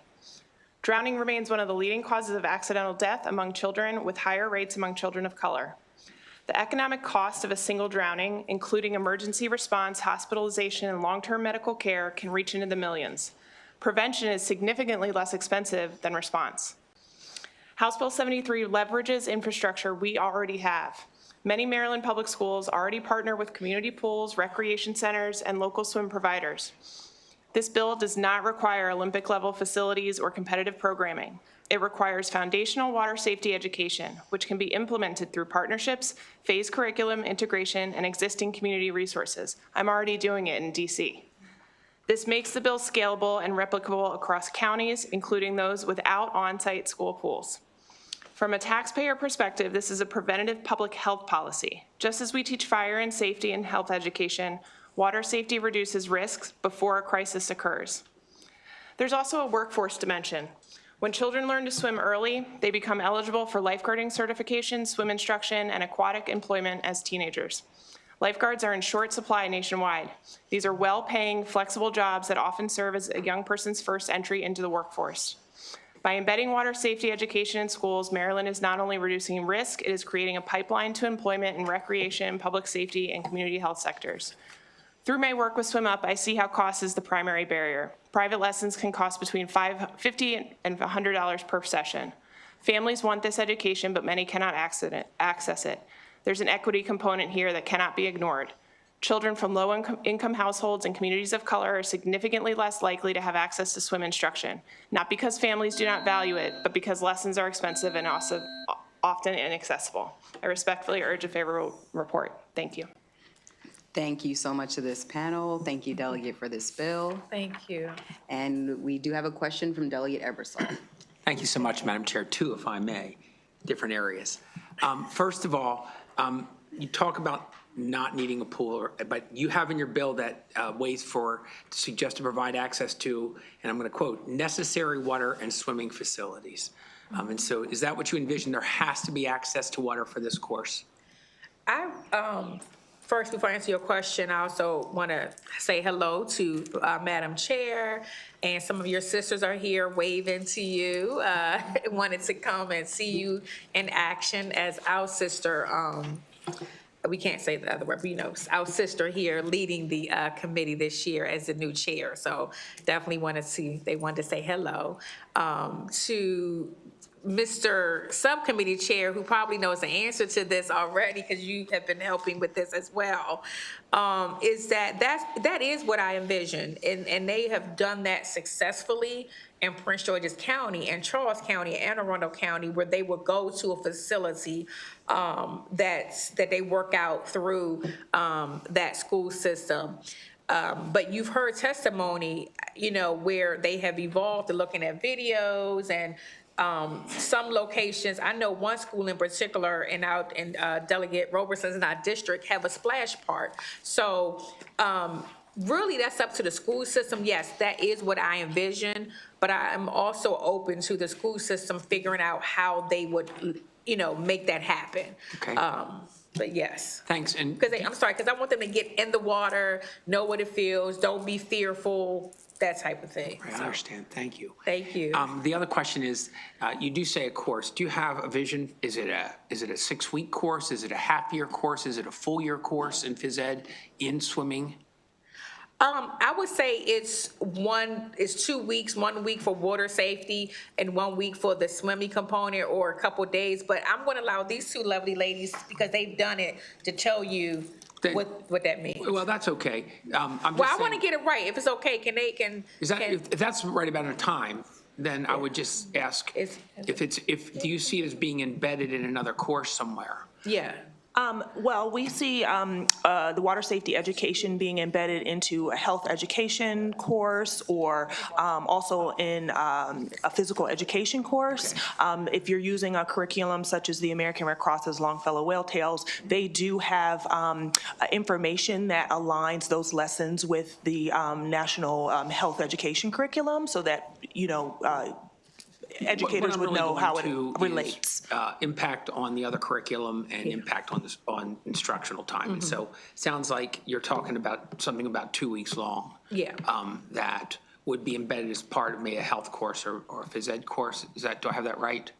Yes, so it can be embedded into a health course. And there is recommendations to do that with other curriculums I've seen. Is that correct? Where it's embedded into the health education course.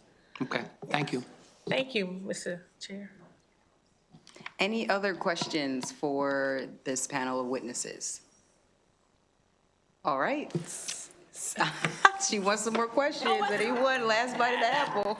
I know. All right. Seeing. He says that he loves the apple green. That lovely color code. Wonderful. There's my Well, question. thank you so much. Thank you.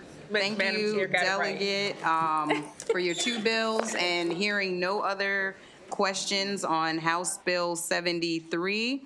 That ends the hearing on House Bill 73. Thank you so much, Delegate. Absolutely. Yes, for members of Alpha Kappa Alpha Sorority Incorporated, this is my third time today, so the committee is like, okay, how many times are you gonna do this? But this is my third time today recognizing the Sisters of Alpha Kappa Alpha Sorority Incorporated who are here. My home chapter in Montgomery County is also present. I'd like to recognize you all on the record. So all of the Sisters of Alpha Kappa Alpha Sorority Incorporated, please stand.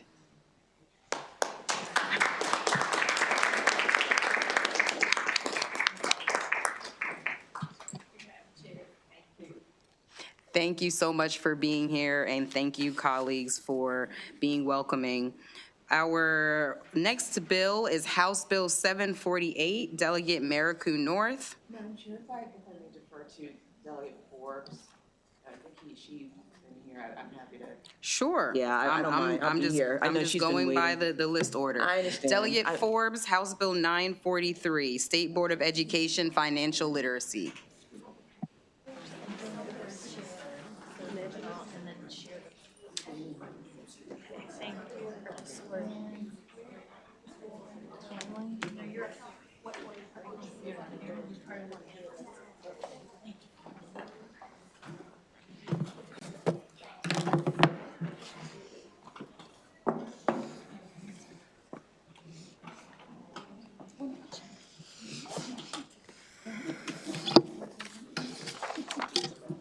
Good afternoon.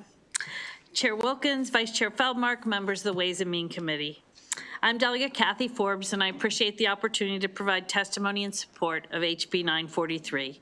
If passed, this legislation would require the State Board of Education to establish a course in financial literacy as a high school graduation requirement. There are lifetime benefits of financial literacy, both to the individual and the communities we represent. Understanding how to manage a paycheck, how to make a budget and plan for the unexpected, the good and the bad of credit cards, and how to avoid predatory lenders empowers individuals to make smarter decisions about their finances. Additionally, being financially literate can prevent people from making devastating financial mistakes that may lead to poor credit, bankruptcy, eviction, and even foreclosure. Although the benefits of teaching financial literacy are widely accepted, in fact, all the testimony submitted unfavorably in this legislation acknowledges its importance. Fewer than half of our school districts offer financial literacy as a separate coursework. Rather, this topic is embedded in other curriculum in history, math, and social studies. I'd argue that we can do both. Students graduating today are dealing with an intimidating financial landscape, with mobile banking, shopping through social media, buy now, pay later options on nearly everything. Indeed, you can split your today's Uber Eats delivery into 4 payments paid over the next 6 weeks. Young people are facing a world with cryptocurrency, legalized sports betting, on their telephones, and increasingly sophisticated scams. Although these lessons may be taught throughout the curriculum, having a course requirement at the very time they begin to earn their own paychecks, when they are weighing choices after high school, maybe buying their first car or signing their first lease, will better equip them for whatever comes next in their lives. As important as what this bill is trying to do is what this bill does not do. This bill does not add to the number of credits a student needs to graduate, as the financial literacy course can be used to fulfill an existing requirement in math and or social studies or electives that are detailed in the legislation. This bill does not take effect immediately, allowing both the state board and the LEAs to have time to plan for the implementation. As drafted, the financial literacy requirement would not begin until the graduating class of 2030. And finally, this bill does not mandate a certain curriculum. The LEAs maintain control of those decisions. In this legislature, we spend a lot of time working on bills that help constituents get out of debt, avoid scams, and recover from financial crises. Think of this legislation as a front-end investment to help our young people learn to make informed decisions that lead to greater financial stability, less stress, and ultimately a higher quality of life. These lessons are crucial to achieving economic health for individuals and greater stability for our community at large. At its core, this legislation is about setting all of our students, all of them, up with some hard skills for success. And I ask for a favorable report. Thank you. Good afternoon, Chair Wilkins, Vice Chair Feldmark, and members of the committee. My name is Julie Weaver, and I'm here from the Maryland Council on Economic Education. Thank you for having me back again to talk about this very important topic. The Maryland Council on Economic Education has a unique perspective on this because we support the implementation of personal finance and economics in all 24 of our school systems. So our organization works actively to help our school systems provide personal finance and economics education in elementary, middle, and high school. So we sort of see what's happening across the state. And while this topic has come up time and time again, I'm asking for you to reconsider it this year. We currently have under local control 11 districts that have a personal finance high school course requirement. There are 10 that have it officially. The 11th is Baltimore County, which has structured it into their social studies curriculum, so we count them as the 11th. But what this has created, while there's great opportunities for students in those counties, is a very inequitable situation for the students who don't live in those counties. And where you live should not matter. So that is really the equity and access issue that brings me here today, is we really need to think carefully about providing that access for those students. Why do students in Allegheny, Frederick, Charles, Prince George's, Cecil as of last year, and now Anne Arundel counties have access to something that students in Baltimore City, students in Montgomery County, Wacomico, Worcester County, et cetera, do not have access to? There's a body of research, as Delegate Forbes mentioned, that shows the positive impact of having this course in high school. So I urge you to consider the equity and access aspect of this. It's not just adding on another requirement on school systems or violating local control. Please wrap. So thank you so much. Thank you.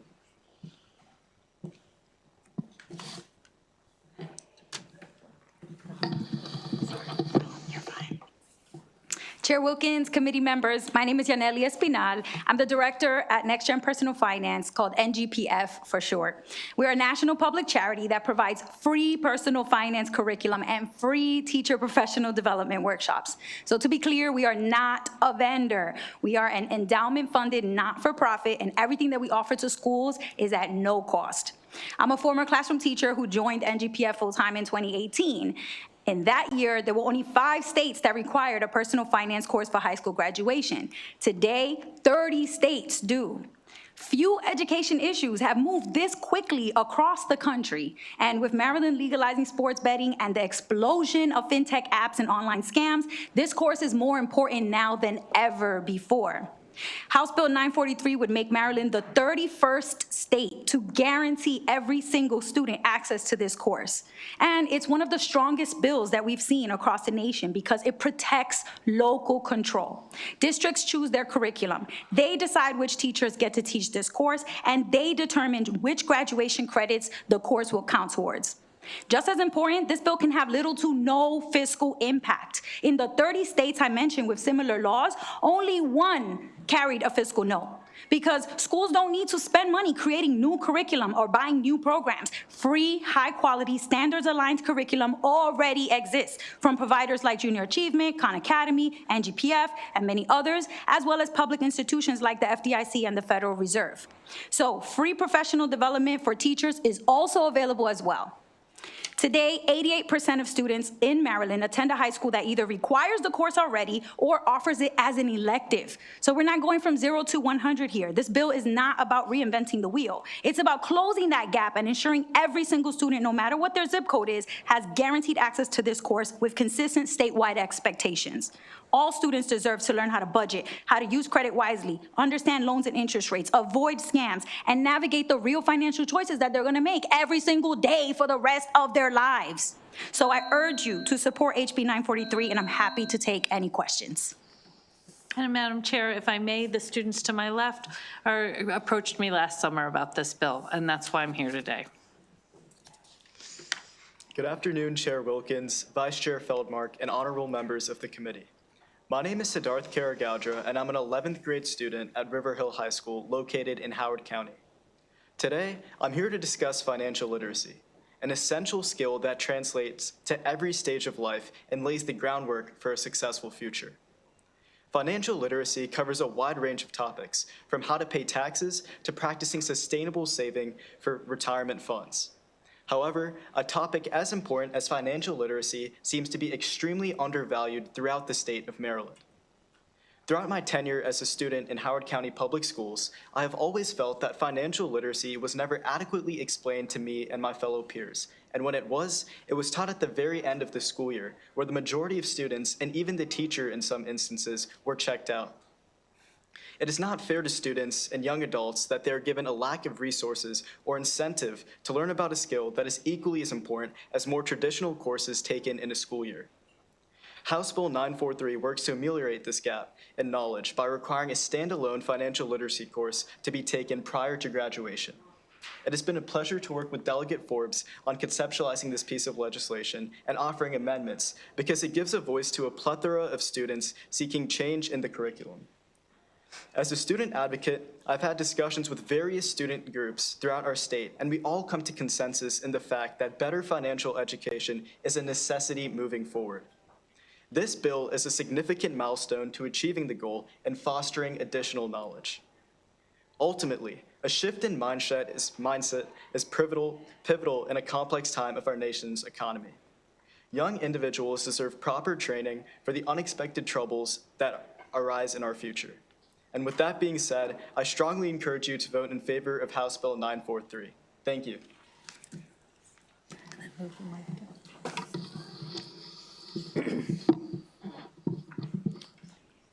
Good afternoon, Chair Wilkins, Vice Chair Feldmark, and honorable members of the committee. My name is Rashid Gutam, and I'm a current junior at Marriott Ridge High School in Howard County. In my time as a high schooler, financial literacy has always felt like an afterthought. The only mandated financial literacy we received in high school was at the end of my sophomore year, and even then it was crammed into the last month of my AP government class after state and AP testing had concluded. The students were tired, the teachers were understandably exhausted, and genuine engagement was impossible with the curriculum. HB 943 addresses this by requiring a standalone semester-long course for juniors or seniors. And after discussing these concerns with Delegate Forbes, I'm grateful that she introduced this piece of legislation again and for the opportunity to testify and work on this bill. This is a change that many students across Maryland have been calling for because the current model of embedding financial literacy content and curriculum into other classes is simply not effective and is not conducive to learning the content. In an incredibly complex economy, we students oftentimes feel powerless trying to navigate the future because we don't have adequate understanding of the content and financial literacy. This lack of knowledge has led to a dangerous normalization of financial instability, where students oftentimes say things like, everyone has debt, or you just need to get another credit card, as if it's an unavoidable fact of life. Now more than ever, we need these tools to be prepared for college, careers, and responsible living in the future. And it's evident that a standalone graduation requirement is a necessary first step for giving our generation a fair shot. I strongly encourage you to vote in favor of HB 943. Thank you.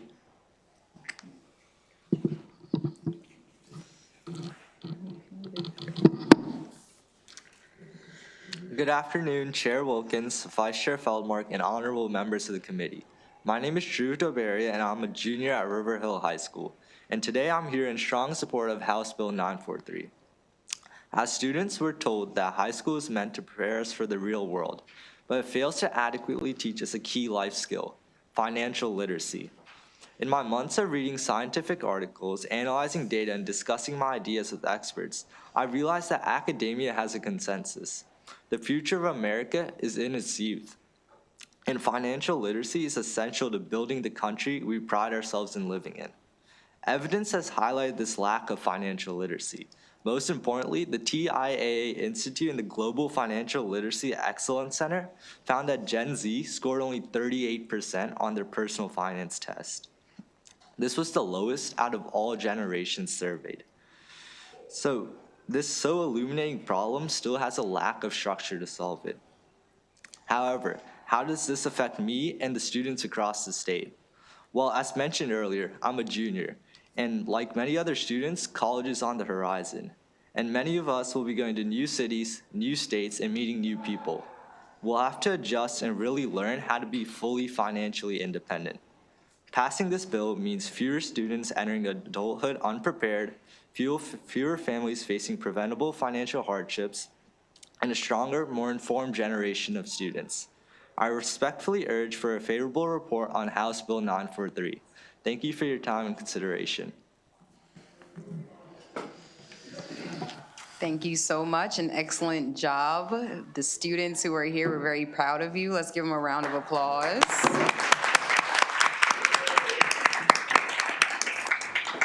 It's always wonderful when ideas come from students, so thank you, Delegate Forbes, for bringing this important bill.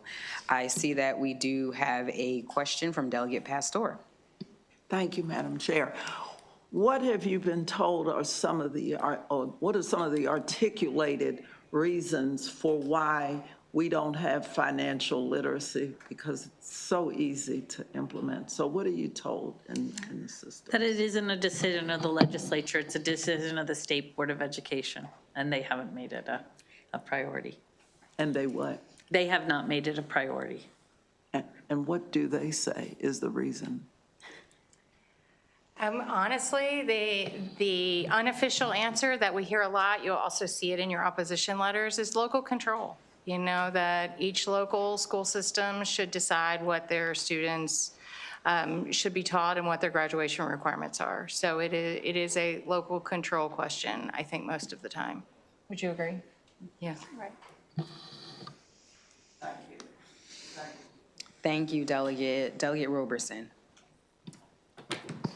Thank you, Madam Chair, and thank you, Delegate Forbes, for the bill. I really like it. I recall, and I don't know if you remember this institutional knowledge, but when Senator Muse first brought the requirement that they even teach financial literacy in the schools, not necessarily making a requirement, that was a long-fought battle that he had been working on with our county school board, at the time, school board members there. And so I appreciate you making a requirement, especially having a senior and a sophomore. Are you flexible? I know you put in here for it to be 11th and 12th grade. Are you flexible in changing that in any way? I am. It could be, I recognize that it might be difficult scheduling in a high school, just 11th and 12th grade. So if you're just making it a high school requirement. Yep. Thank you.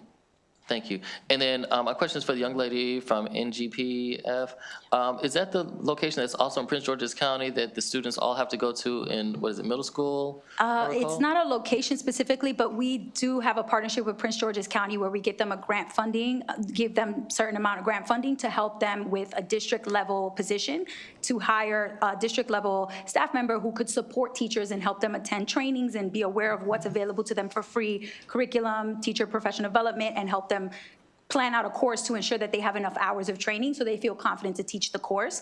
So we did provide grant funding to Prince George's County and continue to support them and other counties as Okay, well. so you're focused on the educator, not necessarily the students. That's right. We focus on the educator with the professional development training for them, and then Got we it. give them all of the lessons, activities, assessments, all the materials in the curriculum they need to teach it, Right. but we don't actually interact with the students directly ourselves. We support Okay. the teachers. Got you. And go ahead, because I think you might be going to where I'm talking about, because there's a I was program. going to say, I think what you're referencing is a Junior Achievement Center in Yes, Prince George's thank you. County. Yep. Yes. Which is a wonderful And is that opportunity only in for Prince George's students. County? Nowhere in the state has this requirement, because that's a field trip that all students have to take in the county. So are we the only county that does that? Are No, you you're aware of? not the only county, because there are 3 Junior Achievement Centers throughout Maryland.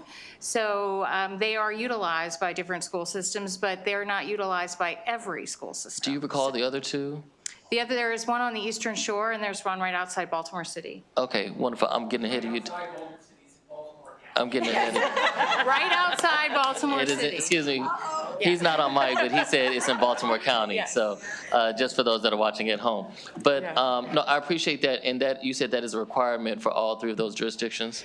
It's not a requirement, it's at the discretion of the school system, how they utilize their local junior achievement resources. Okay, understood. Well, I know for Prince George's County, it is mandated that all students go on this field trip. And so I just want to put that out there because there is a precedent for it. Thank you so much. Thank you, Madam Chair. Thank you so much, Delegate. We'll go to Delegate Ebersol. If we can get short answers to these. First of all, yeah, the JA is in my district, and I have done a lot of raising money for that particular facility. So know that I'm a big supporter, right from the top. I would say that Delegate Forbes' answer is correct. I wonder if anyone's done a search of Maryland code to find if we have any graduation requirements whatsoever that we have usurped the State Department's ability to set their graduation requirements. I am not. If you did, I think you'd be hard pressed to find one. There is one, actually, which I intend to get rid of, okay? What is that? I'm not giving it away. Is that the second semester of health? I What's feel like that? The second credit of health, the second semester of health, wasn't that? Is it in law? I don't believe it's in law. It would probably be in Comar somewhere. Gotcha. All the graduation requirements are in Comar, so this is a big ask in that way. But when we talk about offering a course, let's do that. Have we talked to the State Department? Have we lobbied the State Department of Education and the Board of Education of the state to put this course in their requirements? We will, and we will continue to. Looking forward to that. And finally, then, one of the things that concerns me, and I was a high school teacher, you should know this before you start. Who teaches this? Okay, I'm not an expert, but if I have a little space in my schedule and I have a half a year where there's not enough, teachers, they'll say, well, Ebersol's a math teacher, and I was. He can teach financial literacy. Well, let me tell you something. Being a math teacher does not make you a financial literacy teacher. And I worry about how we actually make sure that the instruction has efficacy. We don't really have certification I know that social studies teachers tell me they have to take some courses in it or some work in it, and that's good. So that's where I would embed it. But who do you see teaching it? I can speak to that. In the 30 existing states that have this in statute, it looks different. And so in some states, it's a financial math class, and the math teachers do teach it as financial algebra or financial mathematics. In other states, they will make it a social studies class, and it's just a standalone personal financial literacy course. Other states, you'll see it under family and consumer science. So it can look different. And the way this bill is written, what we've collected and gathered from all of those 30 states is that the maximum amount of flexibility for districts to decide who is best suited to teach the course, most confident, most competent, has done professional development training. That may be social studies in one district, but it may be math in another district. It just might mean that those teachers have attained a certain number of hours of professional development training in personal financial literacy instruction, whether it's from the Council for Economic Ed right here in Maryland or from NGPF or similar providers. And so that's why it may vary, and it's not like script, put in the script of the bill which teacher specifically. So looking down the road, you can see us actually creating a certification in this. I mean, I'm great at teaching gambling, and I can teach kids why they can't win, okay? I'm really good at that. And I used to do that in stats class, but it wasn't part of my financial literacy. I would show them how the roulette wheel was stacked against them, okay? But there's an example of that actually in Ohio. But you would say ultimately we need to actually have people be somewhat certified to teach this, okay? Then we have to figure out how to pay for that, okay? Absolutely. we provide the training for free. So Okay, all good of that news. training we do, and actually wanna be we have 2,130 teachers in Maryland that already access our free curriculum, and 9,000 hours of professional development training that they've done with us, again, at no cost. So there's a cohort of thousands of teachers that have already done our training. Imagine, in addition to that, doing Maryland CE trainings, which they've been doing for years. They have access a lot of this training, and many of them are very confident teaching basic personal financial literacy skills.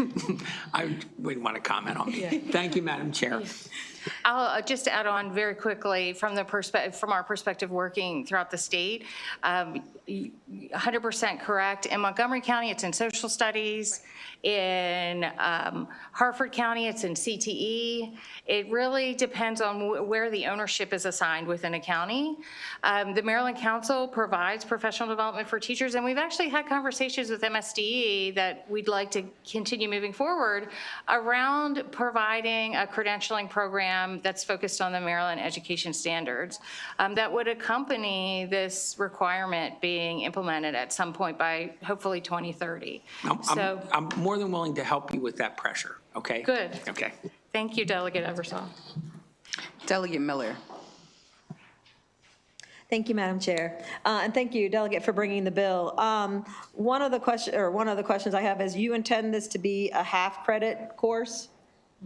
So with that, and this is part of the problem about mandating things, I would take the at least a semester in length out, because my school system has semesters that we do for full credit courses. We're on a semester schedule instead of a yearly. So that would mean that would be a 1 credit course. So I would definitely, especially if you want this to be flexible or something, look at that. The other piece I would look at is allow the student to fulfill any remaining half-credit requirement and specifying those out. I wouldn't do that, but I would look for flexibility. When you talk about the half credit of health, one of the things, especially in my district where we do run on the semesters, so that half credit of health is causing some problems for scheduling because there aren't a lot of other health half credit courses that fill up the other block in that semester. Unlike in 9th or 10th grade, usually you take PE for half of it and then you take health for half of it. So, I mean, I would look at it as doing, if you designed a half credit course in financial literacy for an elective purpose, you may get a lot more students taking the course than you would have otherwise in other times, other years, because that graduation requirement was just for the class of 2025. So that would be my recommendation in trying to make some kind of something go through. He left, but yeah, those would be kind of what I would think about it, that would make it more functional and make it maybe less mandatory. Would that be something you would be willing to work on, or is that, okay. All right, thank you. Thank you, Madam Chair. Thank you, Delegate. Any other questions for this panel? All right, well, thank you again for your time. Thank you for this very important legislation.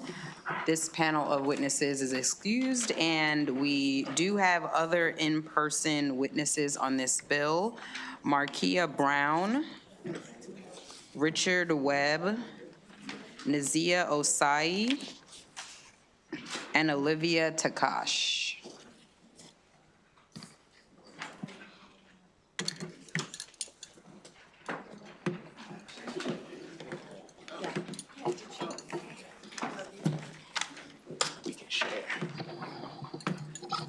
Madam Chair, Vice Chair, and members of the committee, thank you very much. It's been a long day. I appreciate your time and effort. I have my testimony, which is 333 words. I can do it very fast in 2 minutes, but I will skip that and just say that I've been here for a number of years on this subject, and financial literacy has never gotten out of this committee. So I really encourage you. I have sent my testimony to every member of the committee, so you have seen that, or at least you have it. And I could go through that. Let's talk about our governor, who has said every bill should be heard, discussed, and voted on. And I think financial literacy should get to the floor and at least be discussed and voted on one way or another. I really encourage that. And if there's one thing that I would ask you to keep in mind, 5% of our national debt, $37 trillion, is represented by $1.7 trillion in student debt. $1.7 trillion in student debt. And all we're asking for is let's train our youth in understanding budget and what an IRA is, how to write a check, what interest rates are. That's what this bill will do. Thank you.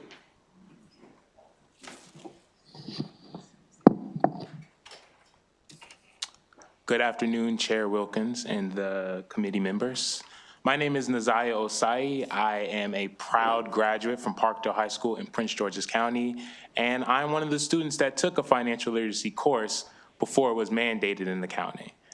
When I was 16 years old enough to drive, old enough to work a job, but I did not know anything about effective money management. And I also wasn't interested in the class. I didn't even know that was something they offered at Parkdale at the time. Now I'm 23 years old, graduated with a BS in accounting, working towards being a certified financial planner, and I make films that teach for financial concepts. And while this is a great story that, I celebrate every day, it really happened by chance. That there were no students in my friend group talking about taking a financial literacy class, even though we all came from families where we knew money was a struggle. And this was before the time of AI, commercials, predictive markets, like who wants to bet on what the weather is today? You can do that. You can bet on whether this bill will pass. That every day, even as young as 16, you have to make a financial decision. And I understand that it's common now that I'm an adult. It's very easy to say, well, I figured it out. I didn't have a class. I'm successful. I have a Roth IRA. But why should we only look at ourselves as the exception? And it was so important to take that class as a junior because I was already in the midst of making those decisions. So that's why I support the bill in that particular time. Because in ninth grade, you're 14, I can learn all these important things, but it's not meeting me when I'm actually gonna have to make some of those decisions. So I can learn about insurance one ear and out the other. So I ask you all to support this bill as an investment to the future. We live in a very consumerist society where money will have to be spent, but if we want to have growth in our communities in all counties in Maryland, not just the ones that choose to utilize it, then this should be a mandated requirement for all. Thank you for your time. Chair Wilkins, Vice Chair, and members of the committee. My name is Markia Brown, and I'm a United States Army retired veteran, a financial educator, and a mother to a Maryland student in the class of 2030, which would be the first graduating class to benefit from this bill. I'm asking you to support this bill because financial literacy is not just about budgeting and saving. It's about power, protection, and possibility for our children. For generations in the state of Maryland, access to this knowledge has depended on what family you're born into or what zip code you live in. Ask me how I know. I was born and raised in some of the poorest neighborhoods in Baltimore City by my mom, who was a Black teenage single mother to 2 children. We were not one of those families, and we did not live in one of those zip codes. So in 2010, I raised my right hand and swore to put my life on the line for my country in exchange for money for college. I crossed my fingers and hoped I lived long enough to apply, let alone attend college. Let that sink in for a second. For as great of a state as Maryland is, my mother and I lacked access to resources and information that could have helped me go to college without feeling like my only choice was to risk my life.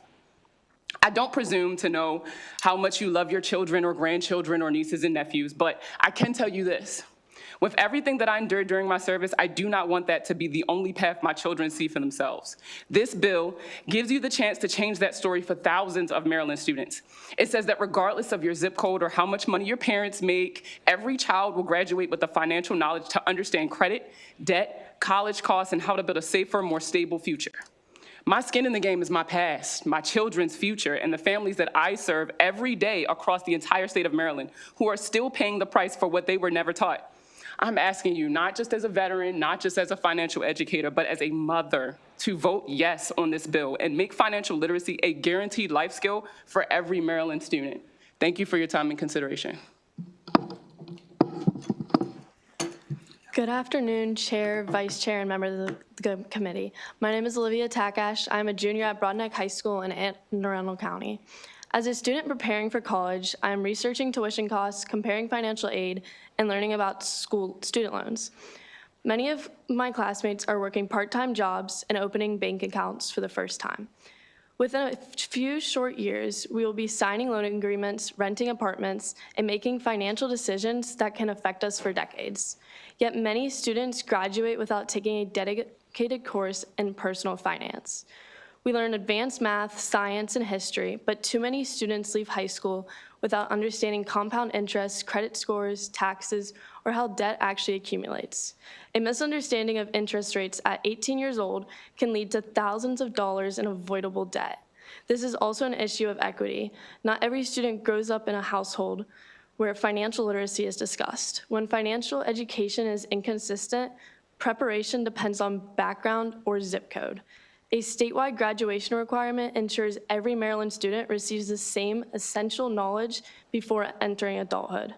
Anne Arundel County has already moved in this direction, showing this policy is realistic and achievable. This bill simply guarantees equal preparation across the state. Financial literacy is not an extra subject. It is a life skill that impacts long-term stability and opportunity. If we truly want students to graduate prepared for colleges, careers, and independence, then financial literacy is not optional. It is essential. I respectfully urge a favorable report on House Bill 943. Thank you for your time and consideration. Thank you so much to this panel of witnesses. Are there any questions? Okay, seeing no additional questions, was there anyone else who signed up for this bill, making sure I didn't miss anyone? Okay, that ends the bill hearing on House Bill 943. Thank you again, Delegate, for the bill, and you're excused. Thank you. Our final bill of the day, Delegate Maricopa North, House Bill 748.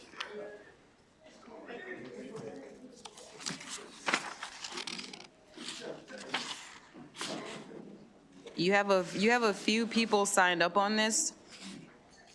I'll let you bring up your panel. Okay.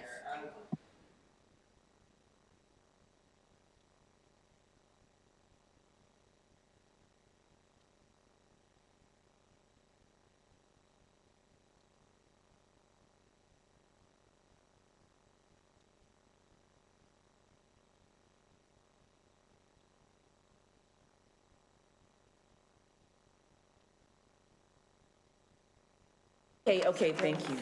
All right, great, so we'll bring Bill next. Okay, just waiting for the door to close. Yeah. So we can hear here.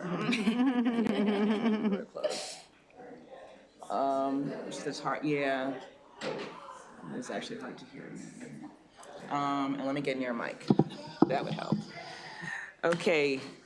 Last but not least, greetings, colleagues, Chair Wilkins, and the esteemed members of the best committee, Ways and Means Committee. I come before you today, Delegate Bernice Maricopa North, representing District 14, to testify on House Bill 748, publicly funded pre-kindergarten, early childhood educator career ladder for private providers, repeal of deadlines. And this bill really is celebrating the success of what was done in 2024. The successful career ladder framework for private providers, delivering publicly funded pre-kindergarten and updates, and this bill updates the implementation deadlines in a thoughtful and practical way. We are working to make what was done in 2024 permanent. Under this bill, early childhood teaching assistants must meet required qualifications within 3 months of hire, and pre-kindergarten lead teachers must complete requirements within 6 months of qualifying for that role. And I do want to note that the bill introduced at first has a drafting error. It inadvertently states that educators may meet the qualifications within 3 to 6 years. That was not the intent. So we have a sponsor amendment that corrects the language to reflect the intended deadlines of 3 months and 6 months. HB 748 does not lower or eliminate qualifications. Educators still required to earn the appropriate credentials and degrees. This bill is simply ensuring that those requirements are tied to a career progression rather than the fixed calendar dates as was done in the 2024 bill. It creates a more sustainable implementation framework for private providers delivering publicly funded pre-kindergarten. This is a more flexible timeline that also it also supports recruitment and retention. Providers are able to hire passionate, committed educators who are actively working towards their credentials rather than turning them away simply because they need additional time to complete the formal degree requirements. And most importantly, children will benefit from this change. With a stable, qualified, and supportive early childhood workforce, this will benefit the children of Maryland. And for that, I respectfully ask for a fair report on House Bill 748.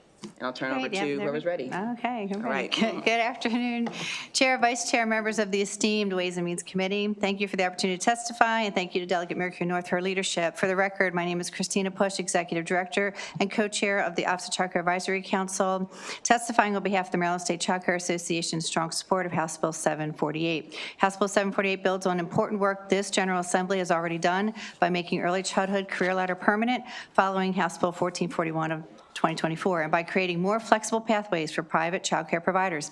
At its core, this bill recognizes a simple but essential truth.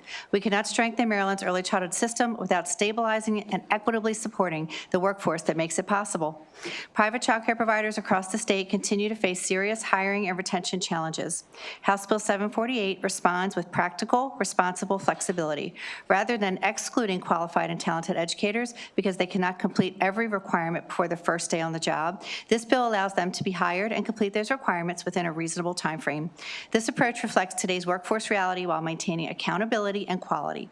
The career ladder elevates early childhood education as a respected and professional field. It creates clear pathways for advancement, increased responsibility, and appropriate compensation. When educators can see a future in this profession, they stay. And when they stay, children benefit from stable, experienced teachers during the most critical years of development, advancing the goals of the Blueprint's mixed delivery system as well.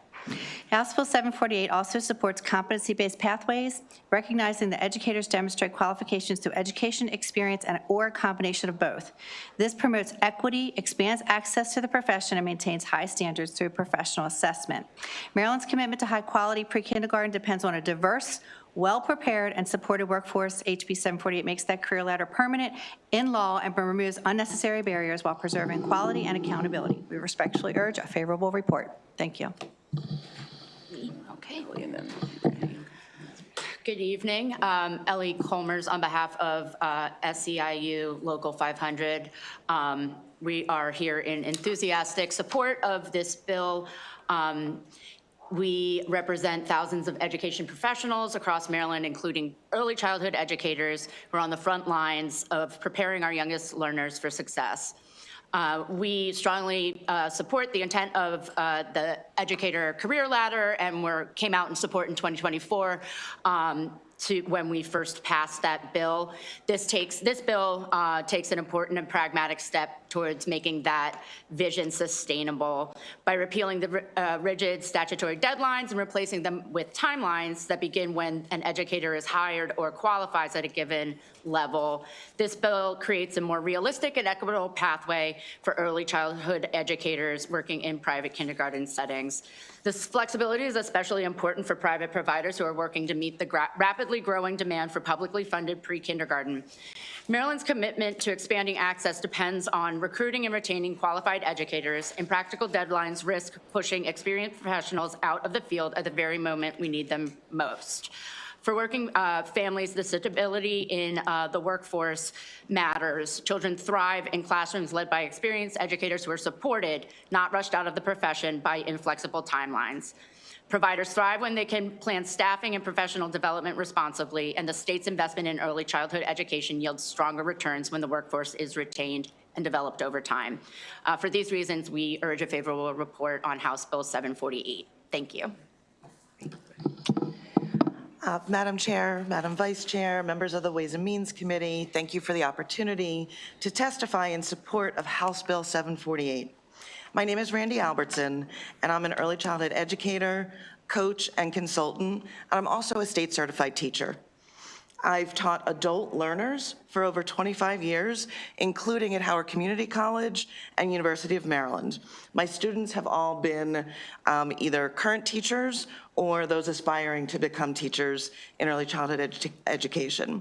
Part of my role as a coach is spending a lot of time in early childhood classrooms, observing teachers, coaching teams of teachers, and helping programs strengthen their practice. Here's what I've learned from doing this work up close. In early childhood education, what matters most is not the letters after someone's name on day one. It's not about the degree that they have. It's whether they have ongoing coaching, mentoring, and professional learning that they need to grow and sustain their skills and learn new skills while they're working with young children. When I walk into a classroom, I can't reliably tell who has a 4-year degree and who doesn't. What I can tell is whether that teacher has support, whether someone has helped them to build strong routines, respond to children's behavior as communication, plan intentionally, and create a calm, developmentally appropriate environment. And we need to be honest about the current reality. A 4-year degree is not always a direct pipeline to strong early childhood teaching.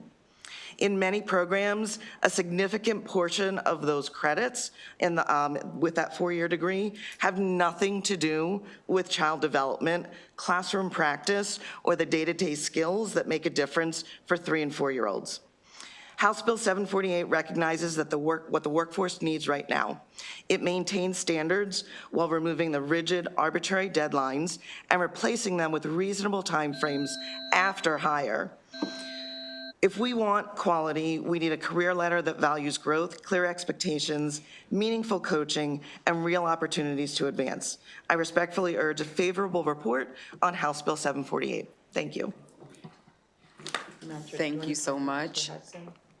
I'm sorry? I'm sorry, do you want to bring Mr. Hudson before we get to the virtual? We do have, he is signed up, I think, favorable with Okay, I amendment. apologize. Thank you, And Madam I would Chair. like to bring in the virtual witness.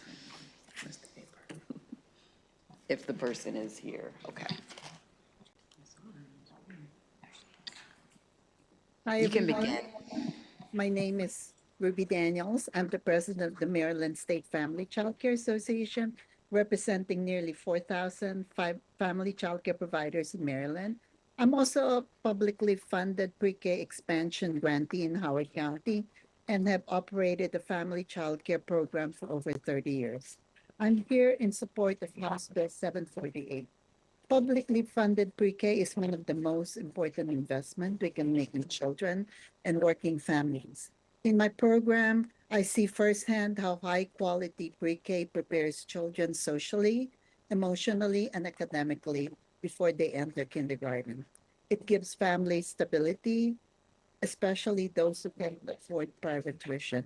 At the same time, running a family childcare program is not easy.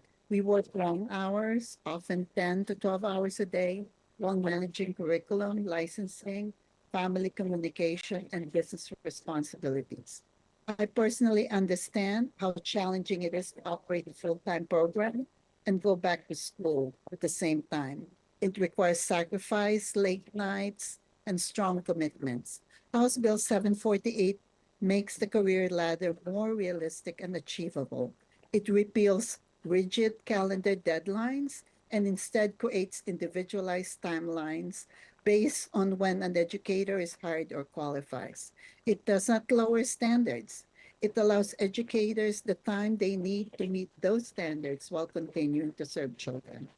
If we want quality, we must create pathways that are rigorous but also attainable. This bill supports professional growth without pushing dedicated educators out of the pre-K system because of unrealistic deadlines. As a pre-K expansion grantee and a leader of the family child care community, I strongly urge a favorable report on House Bill 748. Thank you so much for your time and Thank you commitment so to much. Maryland's children and families. Thank you so much, and thank you everyone on the last bill for your patience today. Any questions for this panel before we take the favorable with amendment? All right, seeing no questions, you're excused. Thank you so much. I think this is our final witness.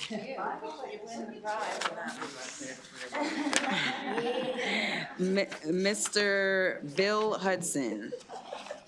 Thank you. Good afternoon, Chair Wilkins, Vice Chair Feldmark. It's great to see you, members of the committee. My name is Bill Hudson. I'm the Executive Director for the Family Child Care Alliance of Maryland. We operate the Aspire Pre-K program, Maryland's statewide network supporting 95% of all family child care providers currently offering publicly funded pre-K in Maryland. I do have written testimony on file, so we're going to make this quick.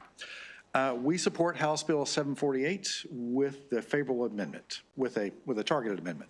This bill matters because it replaces the fixed calendar deadlines in House Bill 1441 with timelines tied to the educator's date of entry into the program, keeping the experience pathway usable for new entrants.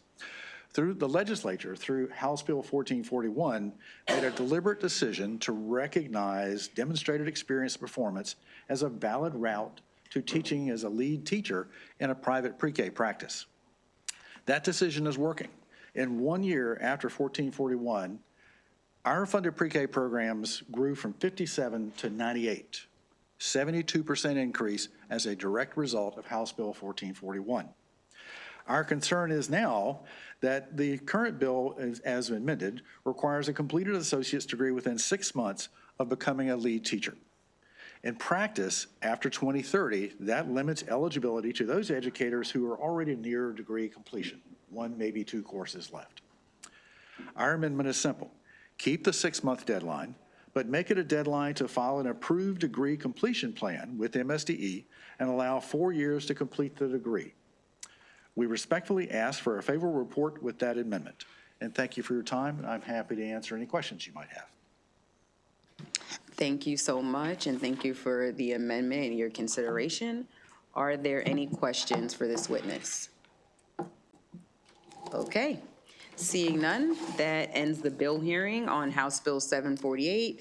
That ends our hearings for the day. Committee members, if you can sit tight, we're going to take our committee photo. Thank you.